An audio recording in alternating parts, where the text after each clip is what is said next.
Toothpaste কতটা ব্যবহার করব, আমাদের যত ভেষজ সেগুলো দিয়ে তৈরি করে একটা বিরাট ইন্ডাস্ট্রি তৈরি হয়েছে, হ্যাঁ, একটা পার্টিকুলার ব্র্যান্ডের। তার মানে সেটারও বেসিক্যালি কোনো এফেক্ট নেই আলাদা করে। তাহলে স্কেলিং কখন করে? আমার দাঁতটা সাদা হওয়া প্রয়োজন, টেম্পোরারি কোনো ফিক্স আছে? রুট কানাল ট্রিটমেন্টে মাসে 15-20 হাজার টাকা রোজগার করা মানুষের পক্ষে কি ব্লিচ করা আদৌ সম্ভব? কারুর দেখা যায় যে মাড়ি থেকে রক্ত পড়ছে এবং মাড়ি থেকে একটা পুঁজ মতো বেরোয় চেপে দিলে, সেটা কি বছরে কতবার স্কেলিং আইডিয়ালি করা উচিত? মানে কিছু বদভ্যাস থাকে, স্মোক করে কেউ, চা কফি বেশি খায়। এখন আবার আর একটা খুব ভালো জিনিস হয়েছে পান মশালা, সেগুলো দাঁতগুলোকে নানান রকম আলপনা আঁকে দাঁতে। তো এইখান থেকে তারা কিভাবে বেরিয়ে আসতে পারবে? ফ্লস করার কি সত্যি রেগুলার কোর্সে কোনো দরকার আছে? Health has to be maintained through hygiene. Oral ক্যান্সারের 85% রিজন হচ্ছে টোব্যাকো রিলেটেড হ্যাবিটস। পিএইচ আসলে তোমাকে সকালবেলা একটাই কাজ করা, লবঙ্গর লবঙ্গটা কি ফর্মে দেয়? লবঙ্গ গুঁড়ো করে দেয়, লবঙ্গর এক্সট্রাক্ট দেয়। ডেন্টিস্টের কাছে বছরে কভার যায়? সত্যি কি দাঁতকে সাদা করা যায়? পিনাট সাইজের পেস্ট নাও এবং সেটা তোমার দাঁতকে সাদা করবে, তোমার ডেন্টাল হেলথ অ্যান্ড হাইজিন দুটোকেই ইমপ্রুভ করবে এবং ভীষণ ভালো কাজ করবে। মানে ইটস এ কমপ্লিট মিথ যখন ভাঙছই তখন বেশি করে ভাঙাই তোমাকে দিয়ে। এই মুখের গন্ধটা কি কারণে হয়? ব্রাশটা কখন ফেলবো কি দেখে বুঝবো? এক্স্যাক্টলি, ব্রাশ যখন কিনবো কি দেখে কিনবো?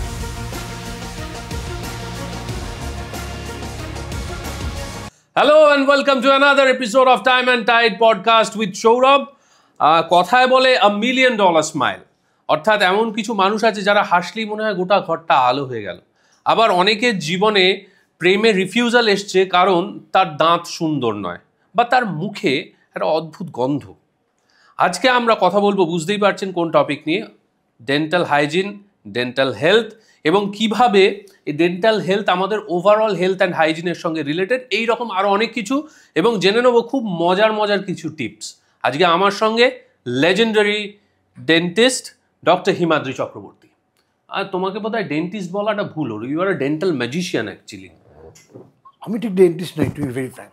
তুমি যদি আমার নিজের প্রোফাইলে যাও সেখানে দেখবে আমার লেখা আছে অন্ট্রপ্রেনার। ওকে, আচ্ছা। তো কারণ ডেন্টিস্ট্রি এখন না এক্স্যাক্টলি ঠিক হাইজিন হেলথে আটকে নেই, ইটস আর now become a lifestyle statement.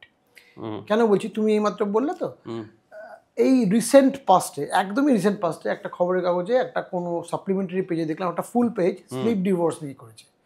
What is sleep divorce? Sleep divorce হচ্ছে উই আর ম্যারিড কিন্তু আমরা একসঙ্গে শুই না, কারণ স্নোর ব্যাড ব্রেথ। ও ঠিক আছে, তো স্লিপ ডিভোর্স এখন এটা গ্লোবাল রিজন। তুমি যদি যাও গুগল করো, চ্যাটজিপিটিকে বলো what is the main 2 causes of sleep divorce, 1 নম্বর হলো স্নোরিং, 2 নম্বর হচ্ছে bad breath. Exactly, my goodness. তার মানে গ্লোবাল স্ট্যাটিস্টিক্স আমাদের বলছে, এটা স্ট্যাটিস্টিক্স শুধু, এটা কিন্তু গ্লোবাল, মানে আমি ইন্ডিয়ান বলছি না, মানে ইন্ডিয়াতে, আমেরিকাতে, সমস্ত জায়গাতে সেম কনসেপ্ট। স্নোরিং তো আমরা জানি, বাই দ্য ওয়ে সেটাও নিয়ে বলবো যে snoring has become a part of dentistry to treat snoring. ঠিক আছে, আমরা এবং ইএনটি এবং স্লিপ মেডিসিন এই দুটো ফিল্ড থেকে প্রচুর লোক আসছে, সেটা নিয়ে আমরা পরে জানবো। কিন্তু আমরা শুরু করব প্রথমে, যেহেতু বেশিরভাগ আমার অডিয়েন্সই ইয়াং এবং বুঝতেই পারছো ইয়াং বয়স অত্যন্ত রোম্যান্টিক বয়স। অনেকের ক্ষেত্রে মুখের গন্ধের জন্য অনেক রকম সমস্যা হয়। এক্স্যাক্টলি, এই মুখের গন্ধটা কি কারণে হয়? আচ্ছা, এবার একটা কথা বলি, সেটা হচ্ছে এই যে আমরা ব্যাড ব্রেথ নিয়ে বলি না, এটার একটা সাইন্টিফিক নেম আছে, এটাকে আমরা বলি হ্যালিটোসিস। আচ্ছা, এবারে হ্যালিটোসিস মেজার করার ডিফারেন্ট ডিভাইস আছে। এবার অনেকে, আমার কাছে তো প্রচুর হ্যালিটোসিসের পেশেন্ট আসে, হ্যালিটোসিস স্ক্রিনিং ক্লিনিক আছে আমাদের। অতএব এইবার এরকম 2 রকম হ্যালিটোসিস আছে, ব্রডলি বলি। একটা হচ্ছে পেশেন্ট নিজে বুঝতে পারে, একটা হচ্ছে পেশেন্ট নিজে বুঝতে পারে না। অন্য লোক তারা বলে তোমার মুখে একটা কিরকম গন্ধ হচ্ছে। এইবার আবার বলছি, স্ট্যাটিস্টিক্স বলে 90% অফ দ্য হ্যালিটোসিস বা ব্যাড ব্রেথ ওরাল হাইজিনের জন্য হয়, বাকি 10% কিন্তু ওরাল হাইজিনের জন্য হয় না। কিন্তু যেহেতু আমাদের মুখটা বডির গেটওয়ে, সেজন্য যেটা হয় বডির অন্যান্য জায়গাতে, সেখান থেকে কোনো একটা যদি ম্যাল অর্ডার প্রডিউসিং কিছু একটা থাকে, সেটাও মুখ দিয়ে বেরোবে। সেই জায়গাগুলো কোনটা? কমনেস্ট হচ্ছে টনসিল। এক্স্যাক্টলি, টনসিলাইটিস থাকলে তার ব্যাড ব্রেথ হবে, কারণ ওখানে একটা ইনফেকশন। অধিকাংশ সময় টনসিলাইটিস অ্যাবসেস থাকে, অ্যাবসেস মানে পাস, সেখান থেকে গন্ধ বেরোবে। ফ্যারিঞ্জাইটিস হলে সর্দি লাগলে গন্ধ বেরোবে, কারণ সাইনাসটা ইনফেক্টেড হয়ে আছে, সেটার মধ্যে মিউকাস মেটেরিয়াল আছে, সেগুলোর মধ্যে ব্যাকটেরিয়াল কলোনাইজেশন আছে, সেগুলো থেকে গন্ধ বেরোবে। আচ্ছা।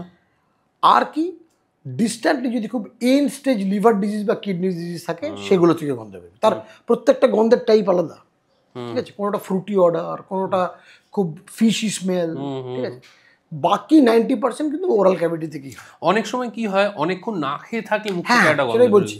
এইবার ব্যাপারটা হচ্ছে এই যে স্মেলটা, এটা নিয়ে আমি আগে অনেকবার অনেক জায়গায় অনেক মিডিয়াতেও বলেছি, যে স্মেলটা দুটো মেন ভাগ আছে। একটা হচ্ছে সেটা হচ্ছে ফিজিওলজিক্যাল স্মেল, মানে আমি অনেকক্ষণ খাইনি বা টিভি দেখছি, মুখ বন্ধ হয়ে আছে, মুখে সালাইভেশন কমে গেছে, কোনো স্ট্রেস আছে, আমার মুখ থেকে সালাইভা কম হচ্ছে, জল খাওয়া কম হচ্ছে, ঠিক আছে? এগুলো সব ফিজিওলজিক্যাল রিজন। অতএব সেক্ষেত্রে কিন্তু জাস্ট লাইফস্টাইলের মডিফিকেশন। আমার কাছে পেশেন্ট আসে, বলে দিন 2.5 লিটার জল খাই, কিন্তু আমার মুখে গন্ধ হচ্ছে। আমি বলি একটা কাজ করুন, 2.5 লিটার যদি খান, আপনি দেখুন একবারে কতটা খাচ্ছেন, আপনি শুধু ফ্রিকোয়েন্সিটা বাড়িয়ে দিন। তার মানে আপনি যদি প্রত্যেক 1 ঘন্টায় 300 ml করে খান, তার থেকে আপনি প্রত্যেক 15 মিনিটে 75 ও 100 ml করে সিপ করুন। তাহলে কি হবে, স্যালাইভারি ফ্লোটা মেনটেন হবে, সেক্ষেত্রে কিন্তু ব্যাড ব্রেথটা কমে আসবে। মানে ওরাল হাইড্রেশনের উপর ব্যাড ব্রেথ। এক্স্যাক্টলি, কারণটা হচ্ছে ওরাল হাইড্রেশন যদি কম হয়, স্ট্রেসে থাকলে হয়, পরীক্ষার আগে ব্যাড ব্রেথ হয়। কারণ হচ্ছে স্ট্রেস হলেই আমার বুকে স্যালাইভেশন কম হবে, সঙ্গে সঙ্গে ব্যাড ব্রেথ হবে। স্যালাইভা না থাকলে বা লালা না থাকলে ব্যাকটেরিয়াল ড্রেনিং, ওয়াশিং হয় না। আচ্ছা। এবার ব্যাপারটা হচ্ছে যে ড্রেনিং এবং স্যালাইভার মধ্যে বেশ কিছু রকমের এনজাইম আছে যারা ব্যাকটেরিয়াকে মারতে পারে। মানে আমি যদি আজকে ওয়াশিং মেশিনে একটা জামা কাপড় দিলাম, সাবান না দিয়ে শুধু জল দিয়ে চালালে কি অতটা পরিষ্কার হবে? না না না। জল যদি না দিই তাহলে তো পরিষ্কার হবেই না। না, জল দিলে কিছুটা পরিষ্কার হবে, কিন্তু সাবান যদি দিয়ে আরো ভালো পরিষ্কার হবে। স্যালাইভেশনের সুবিধাটা হচ্ছে স্যালাইভার মধ্যে এমন কিছু কম্পোনেন্ট আছে যেগুলো শুধু মেকানিক্যাল ফ্লাশিং করে না, মানে সিক্রেটরি আইজিএ বলে একটা সাবস্টেন্স আছে। যেমন আমরা ছোটবেলা পড়েছিলাম লালার মধ্যে টায়ালিন বলে হ্যাঁ, একটা। টায়ালিন আছে, টায়ালিনটা এনজাইম যেটা আমাদের কার্বোহাইড্রেট ফুডকে ওখানেই কিছু করে। ছোটবেলায় আমাদের হতো যে, তোমারও হয়েছে বোধহয়, খেলতে টেলতে গেছি, কোথাও ছড়ে গেছে, লালা নিয়ে লাগিয়ে, তার কারণটা হচ্ছে অ্যান্টিব্যাকটেরিয়াল প্রপার্টি আছে তো। আচ্ছা। অতএব ওই লালাটা যদি কমে যায়, ব্যাকটেরিয়াল গ্রোথ বাড়বে মুখে। অতএব এই যে ব্যাড ওরাল হাইজিন নিয়ে আমরা কথা বলি, সেটার একটা অ্যাসপেক্ট হচ্ছে এটা। সেকেন্ড অ্যাসপেক্ট হলো সাইকোলজিক্যাল অ্যাসপেক্ট। এই অ্যাসপেক্টটা নিয়ে খুব কম কথা বলা হয়। আমি যদি সাইকোলজিক্যালি ডিপ্রেস থাকি, মন খারাপ থাকে, তাহলে আমার সালাইভেশন কমে যাবে, প্লাস ব্যাড ব্রেথ হবে। তার কারণ হচ্ছে আমাদের বডিতে মন খারাপ হলে না, কতগুলো সোকল্ড হ্যাপি হরমোন, আমরা এখন নাম জেনে গেছি, এন্ডোরফিন, এনকেফ্যালিন, এগুলো সিক্রেশন ড্রপ করে যায়। এন্ডোরফিন, এনকেফ্যালিনের সিক্রেশন ড্রপ করলেই ওরাল ক্যাভিটিতে ব্যাড ব্রেথ হয়। ও তাই? এক্স্যাক্টলি। এবার দিস আর অল প্রুভেন, আমি কিন্তু নিজে গল্প কথা মানে অল এভিডেন্স বেসড। অতএব এটা একটা কারণ। আরেকটা হচ্ছে আমি কী ধরনের ফুড সাবস্টেন্স খাচ্ছি। জানো, যদি অনিয়ন বেশি খাই, আমি পেঁয়াজ রসুন খেলে মুখে একটা গন্ধ হয়, বিকজ ওই সাবস্টেন্সগুলোর মধ্যে এমন ভোলাটাইল সাবস্টেন্স আছে যেগুলো ব্যাড ব্রেথ তৈরি করে। আর এছাড়া একটা বড় পার্ট যেটা নিয়ে তুমি প্রথম শুরু করলে, সেটা হলো ওরাল হাইজিন। এবার এই হাইজিনের যে দুটো পার্ট, আমরা না হেলথ অ্যান্ড হাইজিনের মধ্যে ডিফারেন্স করা বুঝতে পারি না। হাইজিন আর হেলথের মধ্যে ডিফারেন্সটা হচ্ছে health has to be maintained through hygiene. Right. এইবার অনেকেই আমাকে এসে বলেন, আমার বলছি আমি হ্যালিটোসিস ক্লিনিক রেগুলার দেখি, তো প্রচুর পেশেন্ট পাই, তারা এসে বলে আমি তো দুবেলা ব্রাশ করি। দেখতে হবে দুবেলা ব্রাশ করলেই হবে না, টেকনিকটা ঠিক আছে কি, বা যতক্ষণ ব্রাশ করার কথা ততক্ষণ আমি ব্রাশ করছি কি, বা যেভাবে ব্রাশ করার কথা, মানে যেভাবে বলতে আমি মিন করছি যে অ্যাঙ্গুলেশনে করার কথা সেটা ঠিক করছি কি, সেটা যদি না করি তাহলে কিন্তু লাভ নেই। প্রথমে এইটাকে তাহলে ভাঙতে ভাঙতে যাই, নইলে আমরা হারিয়ে ফেলবো পয়েন্ট। প্রথমটাই তুমি বললে ব্রাশ করা, কখন করা, কিভাবে করা, অ্যাঙ্গুলার কি প্লেসমেন্ট হতে হবে, এই তিনটে যদি তুমি আমাদের দর্শকদের জন্য একদম ভেঙে বাংলা করে বললাম। প্রথম যে পয়েন্টটা বলবো খুব কন্ট্রোভার্সিয়াল পয়েন্ট, আমার আগেও কোনো প্রোগ্রামে লোকে দেখেছে, গালাগালা করেছে, কিন্তু যা বলবো সত্যি বলবো, কারণ এটাই এভিডেন্স বেসড। আমি এটা পড়াই বিগত 20 বছর ধরে, আমার সমস্ত স্টুডেন্টকে এটাই পড়াই। ব্রাশিং আমরা সব জায়গায় শুনি, কভার করা জরুরি, দিনে 2 বার। উত্তরটা হচ্ছে না না না। এবার শুনবে অরিজিনাল উত্তরটা বলছি, 2 দিনে 1 বার ব্রাশ করলে যথেষ্ট। 2 দিনে 1 বার, এক্স্যাক্টলি। বই বলে, আমরা বলি ব্রাশটা আমরা কেন করি, ব্রাশটা এই কারণে করি না যে খাবার আটকে থাকে, সেটা একটা কারণ। মেইন পারপাসটা হচ্ছে দাঁতের উপর যে ব্যাকটেরিয়াল বায়োফিল্ম বা প্লাকটা জমে সেটাকে বের করে দেওয়ার জন্য। এইবার ইম্যাচিওর প্লাক বের করার জন্য কিন্তু পেস্ট ফেস্ট কিচ্ছু ইউজ করার দরকার নেই, নর্মাল ব্রাশটা জাস্ট বুলিয়ে দিলেই চলে যাবে, কারণ ইম্যাচিওর প্লাকটা খুব সফট ফ্রায়াবল। আচ্ছা, সেই প্লাকটা ম্যাচিওর হওয়ার পর ডিফিকাল্ট হচ্ছে বের করা। ম্যাচিওর কতদিন হয়? 48 আওয়ার্স। তার মানে 48 ঘন্টার অবধি জিনিসটা সফট। আচ্ছা, মানে তোমার একটা গ্রস এক্সাম্পল দেখবে, ধরো তুমি দুধের মধ্যে ক্যালসিয়াম ক্যাজিনেট দিয়েছো, ছানা হচ্ছে, দেখবে এই দুধ থেকে ছানা হওয়া পর্যন্ত দুধটা ছানাটা জমা পর্যন্ত একটা ফেজ যায় যেখান থেকে অ্যাবসলিউটলি লিকুইড থেকে একটা জেল ফর্ম হয়ে তারপরে ছানাটা তৈরি হয়। তুমি যদি এর মধ্যে এটাকে ডিস্টার্ব করো তাহলে ছানাটা তৈরি হবে না। সেরকমই প্লাকটা যদি ম্যাচিওর হওয়ার আগে তুমি এটাকে ডিস্টার্ব করতে পারো তাহলে আর প্লাকটা তৈরি হবে না। আচ্ছা, সেই প্লাক ম্যাচুরেশন টাইমটা 48 আওয়ার্স। তার মানে ক্লাসিক্যালি স্পিকিং 48 আওয়ার্সে যদি একবার ব্রাশ করি তাহলে হবে। কিন্তু তারপরে আমরা এই কথাটা গাইডলাইন দেখে, গ্লোবাল গাইডলাইনে দিনে 2 বার ব্রাশ করতে হয়, রাত্রিবেলা একবার, সকালবেলা একবার। কারণটা হচ্ছে আমরা যে টেকনিকে ব্রাশ করার কথা, এটা হচ্ছে আসল কথা, যে টেকনিকে ব্রাশ করার কথা, যতটা ফোর্স দেওয়ার কথা, যে অ্যাঙ্গুলেশনে অ্যাডাপ্ট করার কথা, তার কোনোটাই অ্যাচিভ করতে পারি না। তুমি জিজ্ঞেস করো হিমাদ্রি তুমি কি অ্যাচিভ করবো, আমি অ্যাচিভ করতে পারি না। ঠিক আছে, কারণ পাইলটকে একটা বলা আছে ট্রেনিংয়ের সময় এইভাবে প্লেনটাকে ওড়াতে হবে। তুমি এয়ারপোর্টে গিয়ে দেখো প্রত্যেকটা প্লেনকে একই রকম ওড়ে, কোনোটা বেশি অ্যাঙ্গুলেশনে ওড়ে। অতএব ওই ইম্প্রোভাইজেশনটা অটোমেটিক্যালি হিউম্যান ক্যারেক্টারে ঢুকে যায়। এটা হয় বলেই আমরা এক্সট্রা প্রিকশন নিই। আমি দিনে পার্সোনালি একবার ব্রাশ করি, আমার কোনো দাঁতের রোগ নেই। কারণটা শুনবে, কারণটা এই কারণে নয় যে আমি দাঁতের ডাক্তার বলে বা কিছু, আমি সত্যি সত্যি এভরি 6 মান্থস বা 7 মান্থস আমার মুখটা ক্লিন করাই। কারণ তুমি তোমার গাড়িকে দিনে যতবারই ধোও, সেটা মারুতি অল্টোই হোক আর জি ক্লাস মার্সিডিজ হোক, তোমাকে প্রত্যেক 1 থেকে 2 মাসে একবার ওয়ার্কশপে নিয়ে গিয়ে হাওয়া জল দিতে হবে। ঠিক আছে, যদি তাই হয় তাহলে দাঁতের ক্ষেত্রেও তোমাকে প্রফেশনাল কেয়ার একটা হেল্প করতে হবে, নিতে হবে। আমরা বিয়ে বাড়ি যাওয়ার আগের দিন মেকআপ আর্টিস্ট ডেকে মুখটা করি, দাঁতের বেলায় কেন না? ঠিক আছে, সেটা একটা প্রবলেম। এবার এটা তো আমরা করি না, ঠিক আছে, কারণ এটা শুধুমাত্র লাইফস্টাইল স্টেটমেন্ট নয় তো, মানে এরকম নয় এই প্রোগ্রামে তুমি আমি শুধু বলতে চাইছি দাঁত মানেই লাইফস্টাইল। দিস হাজ নাও ইনকর্পোরেটেড ইনটু লাইফস্টাইল, কিন্তু এটা অ্যাকচুয়ালি তো লাইফস্টাইলের কিছুটা পার্ট তো আছে। কারণ তোমাকে বললাম স্লিপ ডিভোর্স, এছাড়াও তুমি আমাকে বলো না স্লিপ ডিভোর্স তো ছেড়ে দাও, তোমার মনে হয় না যে একটা হ্যালিটোসিস বা মুখে খারাপ গন্ধ একটা সোশ্যাল এম্বারাসমেন্ট যে কোনো জায়গায়? অবশ্যই। এবং আমি দেখেছি যাদের এই জিনিসটা হয় তারা অধিকাংশ এসে আমাকে বলে আমার না সোশ্যালি ভীষণ লো লাগছে। আমি একটা পাবলিক প্ল্যাটফর্ম হোক, নিজেদের কথা বলা যায় না, ইন্টারঅ্যাক্ট করা যায় না, আমি বুঝতে পারি লোকেরা আমাদেরকে কিরকম ভাবে তাকাচ্ছে, এবং আই ক্যান আন্ডারস্ট্যান্ড যে ওদের লুকসটা টু ওয়ার্ড। এবং the moment you realise that মানে ইউ আর স্টিংকিং, গন্ধ বেরোচ্ছে, কনফিডেন্স পড়ে যায়। অ্যাবসলিউটলি, অ্যাবসলিউটলি তুমি যেটা বলছো একদম ঠিক কথা। তার মানেটা হচ্ছে এটা তো আস্তে আস্তে লাইফস্টাইলের পার্ট অ্যান্ড পার্সেল হচ্ছে। এবার তুমি যারা জিজ্ঞেস করছিলে, আমি তোমাকে বললাম 2 দিনে ব্রাশ করা যথেষ্ট, কিন্তু 2 দিনে ব্রাশ করবে না। তুমি তাহলে দিনে 2 বার ব্রাশ করার কথা আমরা রেকমেন্ড করি।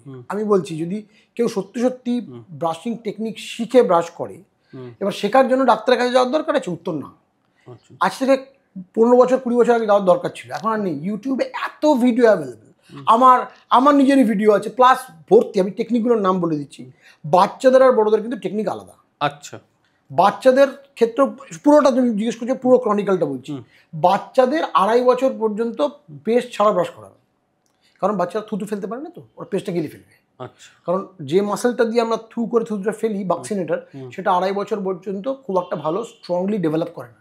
বাচ্চারা পেস্ট খেয়ে ফেলে। এবার পেস্ট খেলে যে সাংঘাতিক ক্ষতি, কারণ বাচ্চাদের যদি পেস্ট ইউজ করে আলাদা কথা, বড়দের পেস্টে কিছু ইনগ্রেডিয়েন্ট থাকে, সেটা খেলে পেটে প্রবলেম হতে পারে।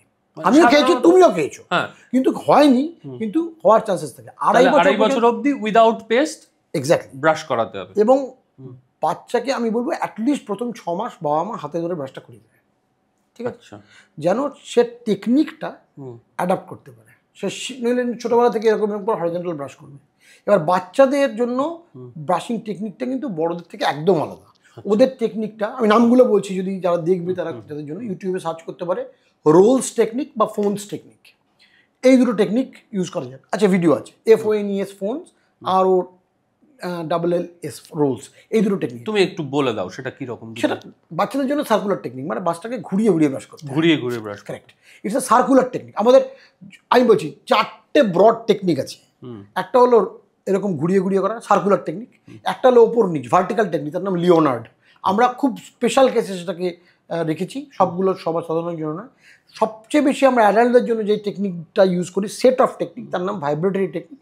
ভাইব্রেটরি টেকনিকটা কীরকম, ব্রাশটা 45 ডিগ্রি অ্যাঙ্গুলেশনের দাঁতের সঙ্গে অ্যাডাপ্টেড হবে, হওয়ার পর জাস্ট একটা দুটো তিনটে দাঁত নিয়ে ভাইব্রেট করবে, তারপর একটা ভার্টিক্যাল স্ট্রোক হবে। এই ভার্টিক্যাল স্ট্রোকটা কিন্তু অরিজিনাল ভাইব্রেটরি টেকনিকে ছিল না, আমরা এটাকে অ্যাডাপ্ট করেছি। এই টেকনিকে অনেকগুলো নাম আছে, সবচেয়ে পপুলার যেটা বললাম মডিফাইড বাস টেকনিক। বাস যেরকম বাস গিটার আছে সেম স্পেলিং BASS, মডিফাইড বাস টেকনিক। অরিজিনাল বাস টেকনিক শুধু ভাইব্রেটরি ছিল, তারপরে ভার্টিক্যালটা অ্যাড করা থেকে মডিফাইড বাস বলা হচ্ছে। আচ্ছা, ওকে। আরেকটা টেকনিক আছে 45 ডিগ্রিতে 3 বার করে ভাইব্রেশন, একবার করে ভার্টিক্যাল স্ট্রোক, ঠিক আছে, এটা হলো। আচ্ছা, আরেকটা টেকনিক আছে যেটা আমরা বাংলা টেকনিক বলি, তার নাম হরাইজন্টাল টেকনিক, যেটা সবাই নিমের দাঁত নিয়ে ঘষেই চলেছে।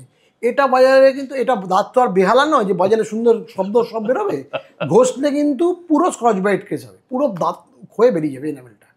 এনামেল হচ্ছে এমন একটা জিনিস, যা গেছে তা যাক। এনামেল গেলে কিন্তু আর এনামেল তৈরি হবে না, কারণ এনামেল যে সেলটা তৈরি করে তার নাম অ্যামিলোব্লাস্ট, দাঁতটা বেরোনোর সঙ্গে সঙ্গে অ্যামিলোব্লাস্টটা মরে যায়, এনামেল আর তৈরি হবে না। এইবার দাঁতের ডাক্তারের পকেটে পয়সা ঢুকবে, কারণ ওটা রিপ্লেস করাতে হবে মেটেরিয়াল দিয়ে। না করলে বাড়িতে বসে থাকলেও লাভ নেই, শিষ্যি রাজনায় কাল করবেই, আসতে হবে আমাদের কাছে, আমরা লাভবান হবো, যে করছে না সে তার টাকা যাবে। দাঁতের ডাক্তারকে বড় লোক বানিয়ে তো লাভ নেই, তার থেকে এনামেল সেভ করাটা বেশি ইম্পর্টেন্ট। ও তার মানে হরাইজন্টাল ঘষাটা যাবেই না। এই আমাকে পেশেন্ট যদি জিজ্ঞেস করে আমি কি এরমভাবে ঘষতে পারি, আমি বলি না, হরাইজন্টালি মাথা দুলিয়ে বলি না, করতে পারবেন না, এটা করলে আপনি মরেছেন। আপনি এনামেলটি পুরো দাঁত বাসন নয় আর ব্রাশ স্কচ ব্রাইট নয়, ওটা দিয়ে ঘষে না। ঘষলে স্কচ ব্রাইট এরকম ঘষলে বাসনে যেরকম দাগ পড়ে, দাঁতে ওরকম দাগ পড়ে, চোখে দেখতে পাই না বলে আমি বুঝতে পারি। আচ্ছা, কতটা প্রেশার দিতে? এইবার এই প্রেশারটার ব্যাপারে খুব গন্ডগোল আছে। প্রেশারের ব্যাপারে যেটা বইয়ে বলা আছে না, সেটা যদি বলি সবই আটকে উঠবে। সেটা বলা আছে গ্রামাফোন প্রিন্ট প্রেশার, মানে আমরা, তুমি দেখেছো ছোটবেলায় আমরা গ্রামাফোনে রেকর্ডটা চলতো, প্রিন্টটাকে এনে আস্তে করে বসিয়ে দিতাম, ঠিক আছে। তার মানে আমি মিনিমাল ফোর্সে অ্যাডাপ্ট করবো, কিন্তু দিয়ে করবো। এবার কে মাপবে, হাতের ওপর তো বাটখারা দেওয়া যায় না। সেজন্য এখন যেটা সুবিধা হচ্ছে কম্পারেটিভলি, আমি কাউকে প্রমোট করছি না, যদি আপনার মনে হয় যে আপনি অ্যাডাপ্ট করতে পারছেন না, বেস্ট উপায় হচ্ছে আপনি কোনো একটা ই-কমার্স সাইটে যান, পাওয়ার ব্রাশ বা ব্যাটারি অপারেটেড ব্রাশ, ইলেকট্রনিক যেগুলো বলছে সেগুলো একটু expensive. Battery operated, single battery operated, double A battery খুব কম দাম, 450-500 টাকায় পাওয়া যাচ্ছে। ওখানে ঝামেলাটা হলে এই পাওয়ার দেওয়াটার ব্যাপারটাই নেই, শুধুমাত্র অ্যাঙ্গুলেশন অ্যাড করে সুইচ টেপো, ও করে দেবে। ওই পুরোনো আমাদের একটা মোটর বাইকের অ্যাড ছিল, fill it forget it, hold it forget it. ও নিজের মতো ব্রাশ করে নেবে, নিজের মতো ভাইব্রেট করে, অসিলেটরি ভাইব্রেট করে ব্রাশ করে নেবে। অতএব ঝামেলা মিটে গেল, মানে একদম পাতি কথা। এটা হচ্ছে ভেজিটেবল চপারের মতো, বাড়িতে মারা আগে বটিতে গজগজ করে কাটতো, কষ্ট হতো, এখন দাও একটা ঘ্যাচ করে মারো বা একটা ইলেকট্রিক চপার চালিয়ে দাও, সব কেটে গেল এক মুহূর্তে। ওটাও তাই, লাগাও, সুইচটা টিপো, নিজে ভাইব্রেট করে নিজে ক্লিন করে। শুধু অ্যাঙ্গুলেশন অ্যাডাপ্টেশন 45 ডিগ্রি মডিফাইড বাস টেকনিক। না পারলে ইউটিউবে যান, মডিফাইড বাস বলে সার্চ করুন, 40টা ভিডিও আছে, যেটা মনে হয় মানে এমনি বেসিকটা হচ্ছে 45 ডিগ্রি অ্যাঙ্গুলেশন। 45 ডিগ্রি অ্যাঙ্গুলেশনের কারণটা আছে, কারণটা বলি। কারণটা হচ্ছে আমাদের ব্রাশে মোটামুটি 4টি থেকে 6টা রো থাকে, তো যেই 45 ডিগ্রি অ্যাঙ্গুলেশনে মাড়ির দিকে অ্যাডাপ্ট করবো না, প্রথম দুটো রো মাড়ি আর দাঁতের ফাঁকের মধ্যে ঢুকে যাবে। আমাদের ইম্পর্টেন্ট জায়গাটা হচ্ছে মাড়ির ভেতরটা পরিষ্কার করা।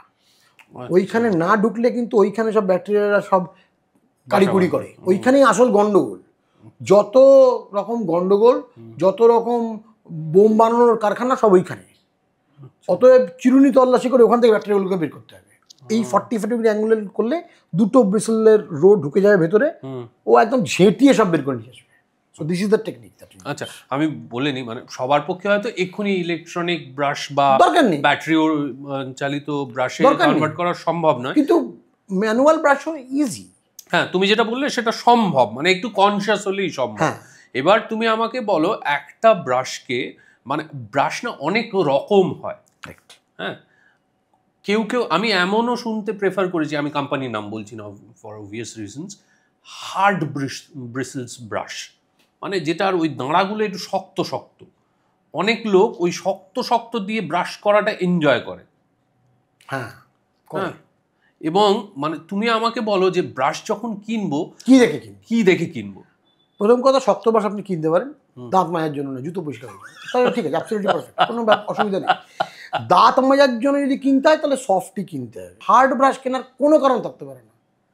হার্ড ব্রাশ কেনা, তার থেকে রান্নাঘর থেকে স্কচ ব্রাইট তুলে নিয়ে দাঁত পরিষ্কার করো, অ্যাকোয়ারিয়াম পরিষ্কারে স্টিল উল দিয়ে পরিষ্কার করো, একই এফেক্ট হবে, মানে এফেক্টটা ডেডলি এফেক্ট, ঠিক আছে। ব্রাশ কিনবে প্রথম কথা হচ্ছে সফট।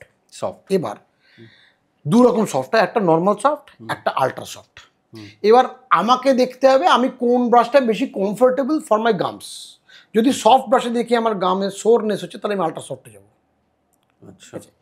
এইবার আমি একটা কথা বলার, সেটা হচ্ছে অনেকেই বুঝতে পারে না। আমার কাছে আমি প্রত্যেকটা পেশেন্টকে বলি যে আপনি একটা কাজ করুন, আপনার এক্সিস্টিং ব্রাশটা নিয়ে আসুন, আচ্ছা, আমি দেখবো যে ব্রাশটা এখন কি স্ট্যাটাসে আছে, আপনি কি ব্রাশ করেন এই পরিষ্কার বুঝতে পেরে যাবো, ঠিক আছে। এবার ব্রাশ করলে, ব্রাশিং ভুল টেকনিক করলে তুমি ব্রাশ দিয়ে ঢাকতে পারবে না, বলে না যে গন্ধে গন্ধ ঢাকে, শব্দ ঢাকে, কিসে ব্রাশ তুমি ঢাকতে পারবে না। তুমি যদি করো বড় ঝুটির মতন হয়ে গেছে, আমি বুঝতে পারবো ব্রাশ ওরকম ভাবেই ওই হ্যাঁ না নানা টেকনিকে ব্রাশ চলছে, অতএব ওটা বন্ধ। তখনই আমি বলি এই ব্রাশটা ফেলুন, টেকনিকও ভুল, আয়নার সামনে চলুন, ঠিক আছে। এইবার প্রথম কথাটা হচ্ছে ব্রাশটা যেটা আমি ইউজ করছি, সেই ব্রাশটা আমি কী ধরনের ব্রাশ ইউজ করবো সেটা তো সফট ব্রাশ জানলাম। সেকেন্ড কথাটা হচ্ছে যে ব্রাশটা কখন ফেলবো কি দেখে বুঝবো। এক্স্যাক্টলি। আচ্ছা, এই দুটো রকম টেকনিক আছে। একটা হচ্ছে কিছু ব্রাশ বাজারে অলরেডি পাওয়া যায়, তার নাম ইন্ডিকেটর ব্রাশ, মানে এর কিছু ব্রিসল পুরোটা ব্লু কালারের। বলা আছে যখন আমি দাঁত মাজতে শুরু করবো, তারপর থেকে আস্তে আস্তে ব্লুটা কমতে শুরু করবে। যখন ব্লুটা কমে একটা বাকি ব্রিসেলের মতন সাদা হয়ে যাবে, যখন হাফ ব্রিসেল সাদা হয়ে যাবে, তার মানে ব্রাশটা এখন ফেলতে হবে। আচ্ছা, ওটার মধ্যে এমনভাবে মেটেরিয়াল দেওয়া আছে যেটা ব্রাশের ফ্রিকশনের সঙ্গে সঙ্গে আস্তে আস্তে ওয়্যার অফ করে। ওই পুরো লম্বা ব্লু ব্রিসেল, কিছু ব্রিসেলই ব্লু, বাকিগুলো সব সাদা, ওইগুলোটার নাম যে indicator. It indicates when to throw off the brush. Half হয়ে গেলে you have to throw off the brush. অথবা বাইরের দুটোরও, অনেকবার বলেছি, আবার বলছি, বাইরের দুটোরও আইদার বাইরের দিকে অথবা ভেতরের দিকে যদি বেন্ড হয়ে যায়, it is the time to have to throw off. মানে মাঝখানের রো পর্যন্ত বেঁকে এরকম পুরো একদম ফুল ঝাড়ুর মতন হয়ে যাবে, ওই অবধি ওয়েট করা যাবে না, ততদিন কিন্তু দাঁতের ভালো ক্ষতি হবে ইউজুয়ালি। আচ্ছা বলছি, ব্রাশ আমি কি করে বুঝি as a doctor, as a clinician, যার দেখছি প্রত্যেক মাসে ব্রাশ চেঞ্জ করতে, তার মানে ব্রাশিং টেকনিকে প্রভূত গণ্ডগোল আছে। মোটামুটি একটা ব্রাশ 2.5 থেকে 3 মাস যাওয়ার কথা, সেটা কমে বড় জোর 2 মাস হতে পারে। কিন্তু যাদের আমি দেখেছি মানে 15-20 দিনও ব্রাশ গেছে, তাকে আমি জিজ্ঞেস করি যে আপনি এই ব্রাশটা কী করেন, সে বলে প্রথমে না, আগে তো নিম দাঁতন দিয়ে চিবাতাম, এই ব্রাশটাকে প্রথমে চিবাই, ঠিক আছে, অভ্যাস যায় না, স্বভাব যায় না বলে। আমাদের সংস্কৃত কথা আছে না, অঙ্গার শত হতো না মলিনত্বং নমুচ্যতে, সেরকম অবস্থা। ওই ব্রাশটাকেও নিমের দাঁতন মনে করে, মানে সে সাইকোলজিক্যালি এখনও নিমের দাঁতনে পড়ে আছে, প্রথমে চিবিয়ে নেয়, 15 দিন বাদে বাদে ব্রাশ যায়, এটাও করা যাবে। তাহলে ব্রাশটা মোটামুটি ওই রকম ছাতা হয়ে গেলে বা ভেতর দিকে বেঁকে গেলে তাকে ধরে ফেলে দিতে হবে। এইবার হচ্ছে টুথপেস্ট কতটা ব্যবহার করব? আমাকে তুমি জিজ্ঞেস করো, আমি এইটা নিয়ে আগে কিছু জায়গায় বলেছি, বলে গালাগাল খেয়েছি, আবার বলছি আমি প্রচণ্ড গাল খাই মিডিয়াতে, কিন্তু টুথপেস্ট ব্যবহারই করবো না, দরকার নেই টুথপেস্ট, ঠিক আছে। কারণটা বলছি, সত্যি বলছি, তোমার গায়ে মাখা সাবান, তোমার শ্যাম্পু, তোমার দাড়ি কাটার ক্রিম, টুথপেস্ট সব এক জিনিস, তুমি যে কোনো একটা দিয়ে মাজতে পারো। এবার তুমি বাজারে যদি এই কথাটা বলো তোমার বন্ধু বান্ধবকে, আমি আজকে সকালবেলা শেভিং ফোমটা দিয়ে দাঁত মাজলাম, সে বলবে এটা মহা কিপটে, এই জন্য দাঁত মাজার জন্য পেস্ট ইউজ করে। পেস্ট আসলে তোমাকে সকালবেলা একটাই কাজ করায়, উৎসাহিত করে, ওর স্মেল আছে, একটা ভালো গন্ধ, ফ্রেশনেস দেয়, আর কিছু দেয় না। ও ফ্রেশনেসটা 10 মিনিটই থাকে। It makes you enthusiast to brush. তুমি বোঝো না, ব্রাশটাকে জলে ভিজিয়ে করলে এক এফেক্ট হবে, অ্যাবসলিউটলি এক এফেক্ট হবে।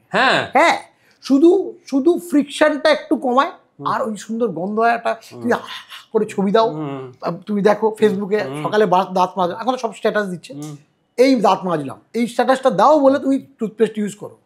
টুথপেস্ট ইউজ না করে স্ট্যাটাস দিলে কে দেখতে যাচ্ছে ঘন্টার মাথা, মুখে একটু টুথপেস্ট দিয়ে ফেনা দেখলে এবার লোকে আনন্দ পাবে। অতএব টুথপেস্ট ইউজ করার দরকারই নেই। এইবার তুমি জিজ্ঞেস করো তাহলে কি ব্যবহার করবো, বাজারে সবচেয়ে কম দামে যে টুথপেস্ট, কোনো ব্র্যান্ড নয়, কারণ বলছি তো যার রোলই নেই তাতে কি হবে, ঠিক আছে। তুমি স্কুলে পরীক্ষায় ফেল করেছো, নকল বাবা সাজিয়ে নিয়ে যাচ্ছ, সে কাকু না জেঠু না আসলে অন্য দাদা, তার মাথায় সাদা চুলে লাগিয়েছে, কি ম্যাটার করে, তো বাবা নয়, টুথপেস্টটা কাজই করে না, সবচেয়ে কম পয়সা টুথপেস্ট কেন না, কী বলেছে। তবে হ্যাঁ, একটা কথা বলছি, কিছু টুথপেস্ট ক্লেম করে তাদের মধ্যে নুন, হলুদ, জিরে, মৌরি এগুলো ইউজ করার দরকার নেই, কারণ এর মধ্যে কিচ্ছু নেই। এগুলো 5 ফোড়নের কম্পোনেন্ট হতে পারে। এগুলো যদি তুমি কচুরি খাও, টুথপেস্ট দিয়ে করো না, কিছু কিছু পেস্টের একটা মানে এক্সরবিটেন্ট প্রাইস আছে। হ্যাঁ, আমি everyone can guess the name of the brand, এবং it's their marketing style. they say যে তুমি পিনাট সাইজের পেস্ট নাও এবং সেটা তোমার দাঁতকে সাদা করবে, তোমার ডেন্টাল হেলথ অ্যান্ড হাইজিন দুটোকেই ইমপ্রুভ করবে এবং ভীষণ ভালো কাজ করবে। মানে ইটস এ কমপ্লিট মিথ। কারণ 2 মিনিট একটা ব্রাশিং টাইম হচ্ছে অ্যাভারেজ সারা পৃথিবীতে 2 মিনিট। দেখা গেছে 2 মিনিট মানে 120 সেকেন্ড। অ্যাভারেজ লোক ব্রাশ করে হচ্ছে 104 থেকে 114 সেকেন্ড। তুমি আমায় বলো কী মহৌষধি আছে যা দাঁতের উপর সঙ্গে সঙ্গে লেগে 104 সেকেন্ডে, একমাত্র পিসিসাকা জুনিয়র বলতে পারবেন কীভাবে এটা টাচ করার সঙ্গে সঙ্গে দাঁতে এত চেঞ্জ হতে পারে।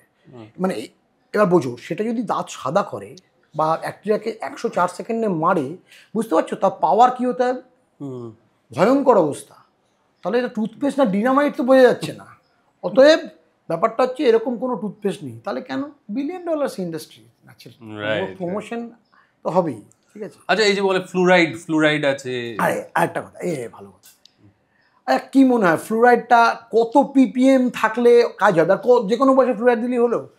বয়স নেই, কোনো ব্যাপার নেই, যে কোনো সময় ফ্লুরাইড দিলে নেবে। ফ্লুরাইড দেওয়ার একটা সার্টেন এজ আছে, এবং সেই ফ্লুরাইডটা দেওয়া হয়, তার অনেকগুলো টেকনিক আছে। আমাদের সবচেয়ে পপুলার যেটা, সেটার নাম হচ্ছে নাটসন টেকনিক। সেটা ডাক্তারাই দিতে পারেন থেরাপিউটিক ডোজে। টুথপেস্টে যে ফ্লুরাইড দেবে, সেই ফ্লুরাইড দিয়ে কোনো কাজ হবে না। ঠিক আছে, এইটা কিরম জানো তো? আমি তোমাকে ফ্র্যাঙ্কলি বলছি, এইটা হচ্ছে আমাদের লাইফের না, বলছিলাম লাইফস্টাইল কতগুলো ওভার মেজার আছে। মানে আমার ভিটামিন ডি কম, এই মুহূর্তে আমাকে বললো রোদে তো ভিটামিন ডি পাওয়া যায়। আমি সেই বিরিঞ্চি বাবার মতন মার্তন্য মন্ত্র বলে ঘোর বেমাসে রোদের তলায় এরকম দাঁড়িয়ে রইলাম। আমার ভিটামিন ডি তো হবে, হাই স্ট্রোক হয়ে মরে যাবো কেনা করে গ্যারান্টি নেই। পরে ডেড বডিটার ইয়ে করে দেখা গেল, অটোপসি করে দেখা গেল ভিটামিন ডি প্রচুর হয়েছে, কিন্তু হিট স্ট্রোক হয়ে গেছে। Long live the queen, but queen is dead. বুঝতে পেরেছো? এই হচ্ছে অবস্থা। টুথপেস্টে তোমার কিছু নেই, তোমাকে যে যা বলে, তুমি যা ইচ্ছা বলে, এই দিয়েছি ওই দিয়েছি, দরকার নেই তো ওগুলো ইউজ করা। না, তাহলে তুমি মিথ যখন ভাঙছোই তখন বেশি করে ভাঙাই তোমাকে দিয়ে। আর একটা রিসেন্ট ধরো এই 5-7 ইয়ার্সের একটা ট্রেন্ড হয়েছে, দ্যাট ইজ মানে যে আমাদের যত ভেষজ সেগুলো দিয়ে তৈরি করে একটা বিরাট ইন্ডাস্ট্রি তৈরি হয়েছে। হ্যাঁ, একটা পার্টিকুলার ব্র্যান্ডের। তার মানে সেটারও বেসিক্যালি কোনো এফেক্ট নেই আলাদা করে। মানে ওরাল হাইজিনের ক্ষেত্রে একদম নেই, একদম নেই। এই যে বলছে লবঙ্গ, হ্যাঁ, তাহলে আমি টুথপেস্ট ব্যবহার করতে হবো না। বাজারে লবঙ্গ আছে, নিয়ে রোজ লবঙ্গ চুবো। তুমি কেন তাকে বড় লোক করতে হবো? লবঙ্গের দাম কম, একটা সকালবেলা ক্লোব নিয়ে চুবাবো, যদি লবঙ্গের এফেক্ট থাকে।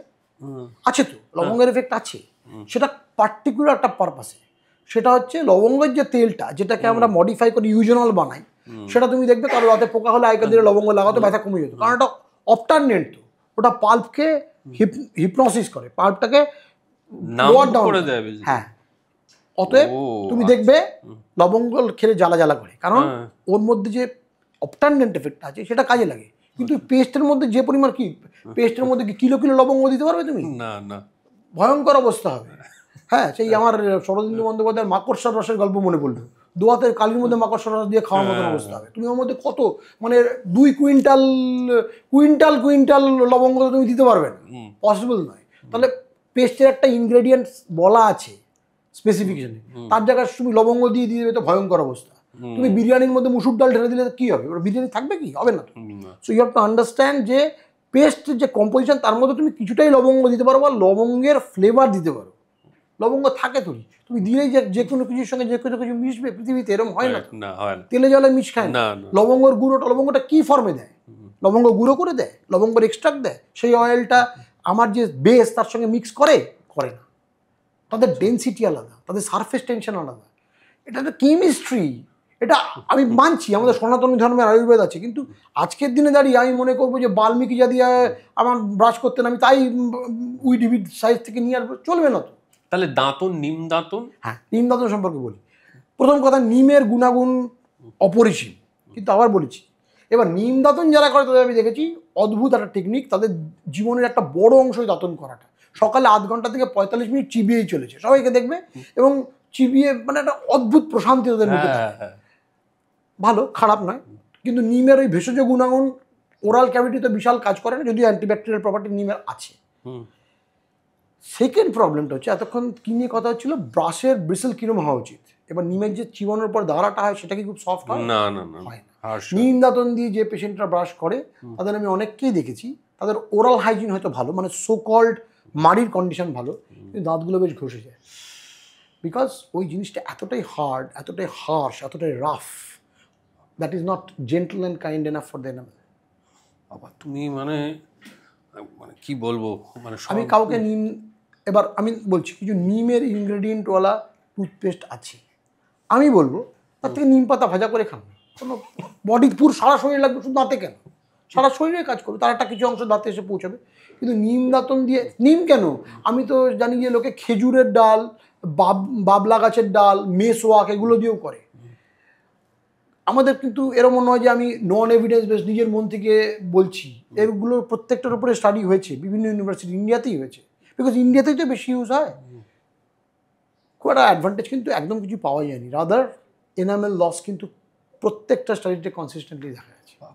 এবার যেটা অনেকেরই প্রশ্ন, তাই তো, অনেকে আছেন আমাদের বন্ধু বান্ধব আত্মীয় স্বজন আমার যারা এই অনুষ্ঠান দেখেন, অনেকেরই কিছু বদভ্যাস থাকে, স্মোক করে কেউ কেউ, চা কফি বেশি খায়। এখন আবার আর একটা খুব ভালো জিনিস হয়েছে, একটা রিসেন্ট স্টাডিতে দেখা গেছে ভারতবর্ষ প্রত্যেক দিন 1.5 কোটি টাকা থুতু ফেলে। আচ্ছা, ঠিক আছে, বুঝলাম। হ্যাঁ, পান মশালা, এবং মানে এখন তো সেটা ভীষণভাবে অ্যাডভার্টাইজডও, এনকারেজডও।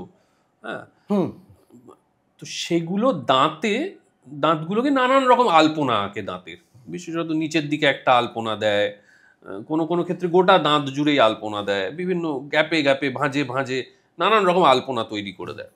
তো এই আলপনাগুলো যখনই তৈরি হয়ে যায়, তারপরে লোকজন আর হাসতে চায় না, হাসছে প্রচণ্ড, কিন্তু দাঁত খুলে না, ঠোঁট চেপে মুখ চেপে হাহা করে হাসিটা জীবন থেকে মুছে যায়।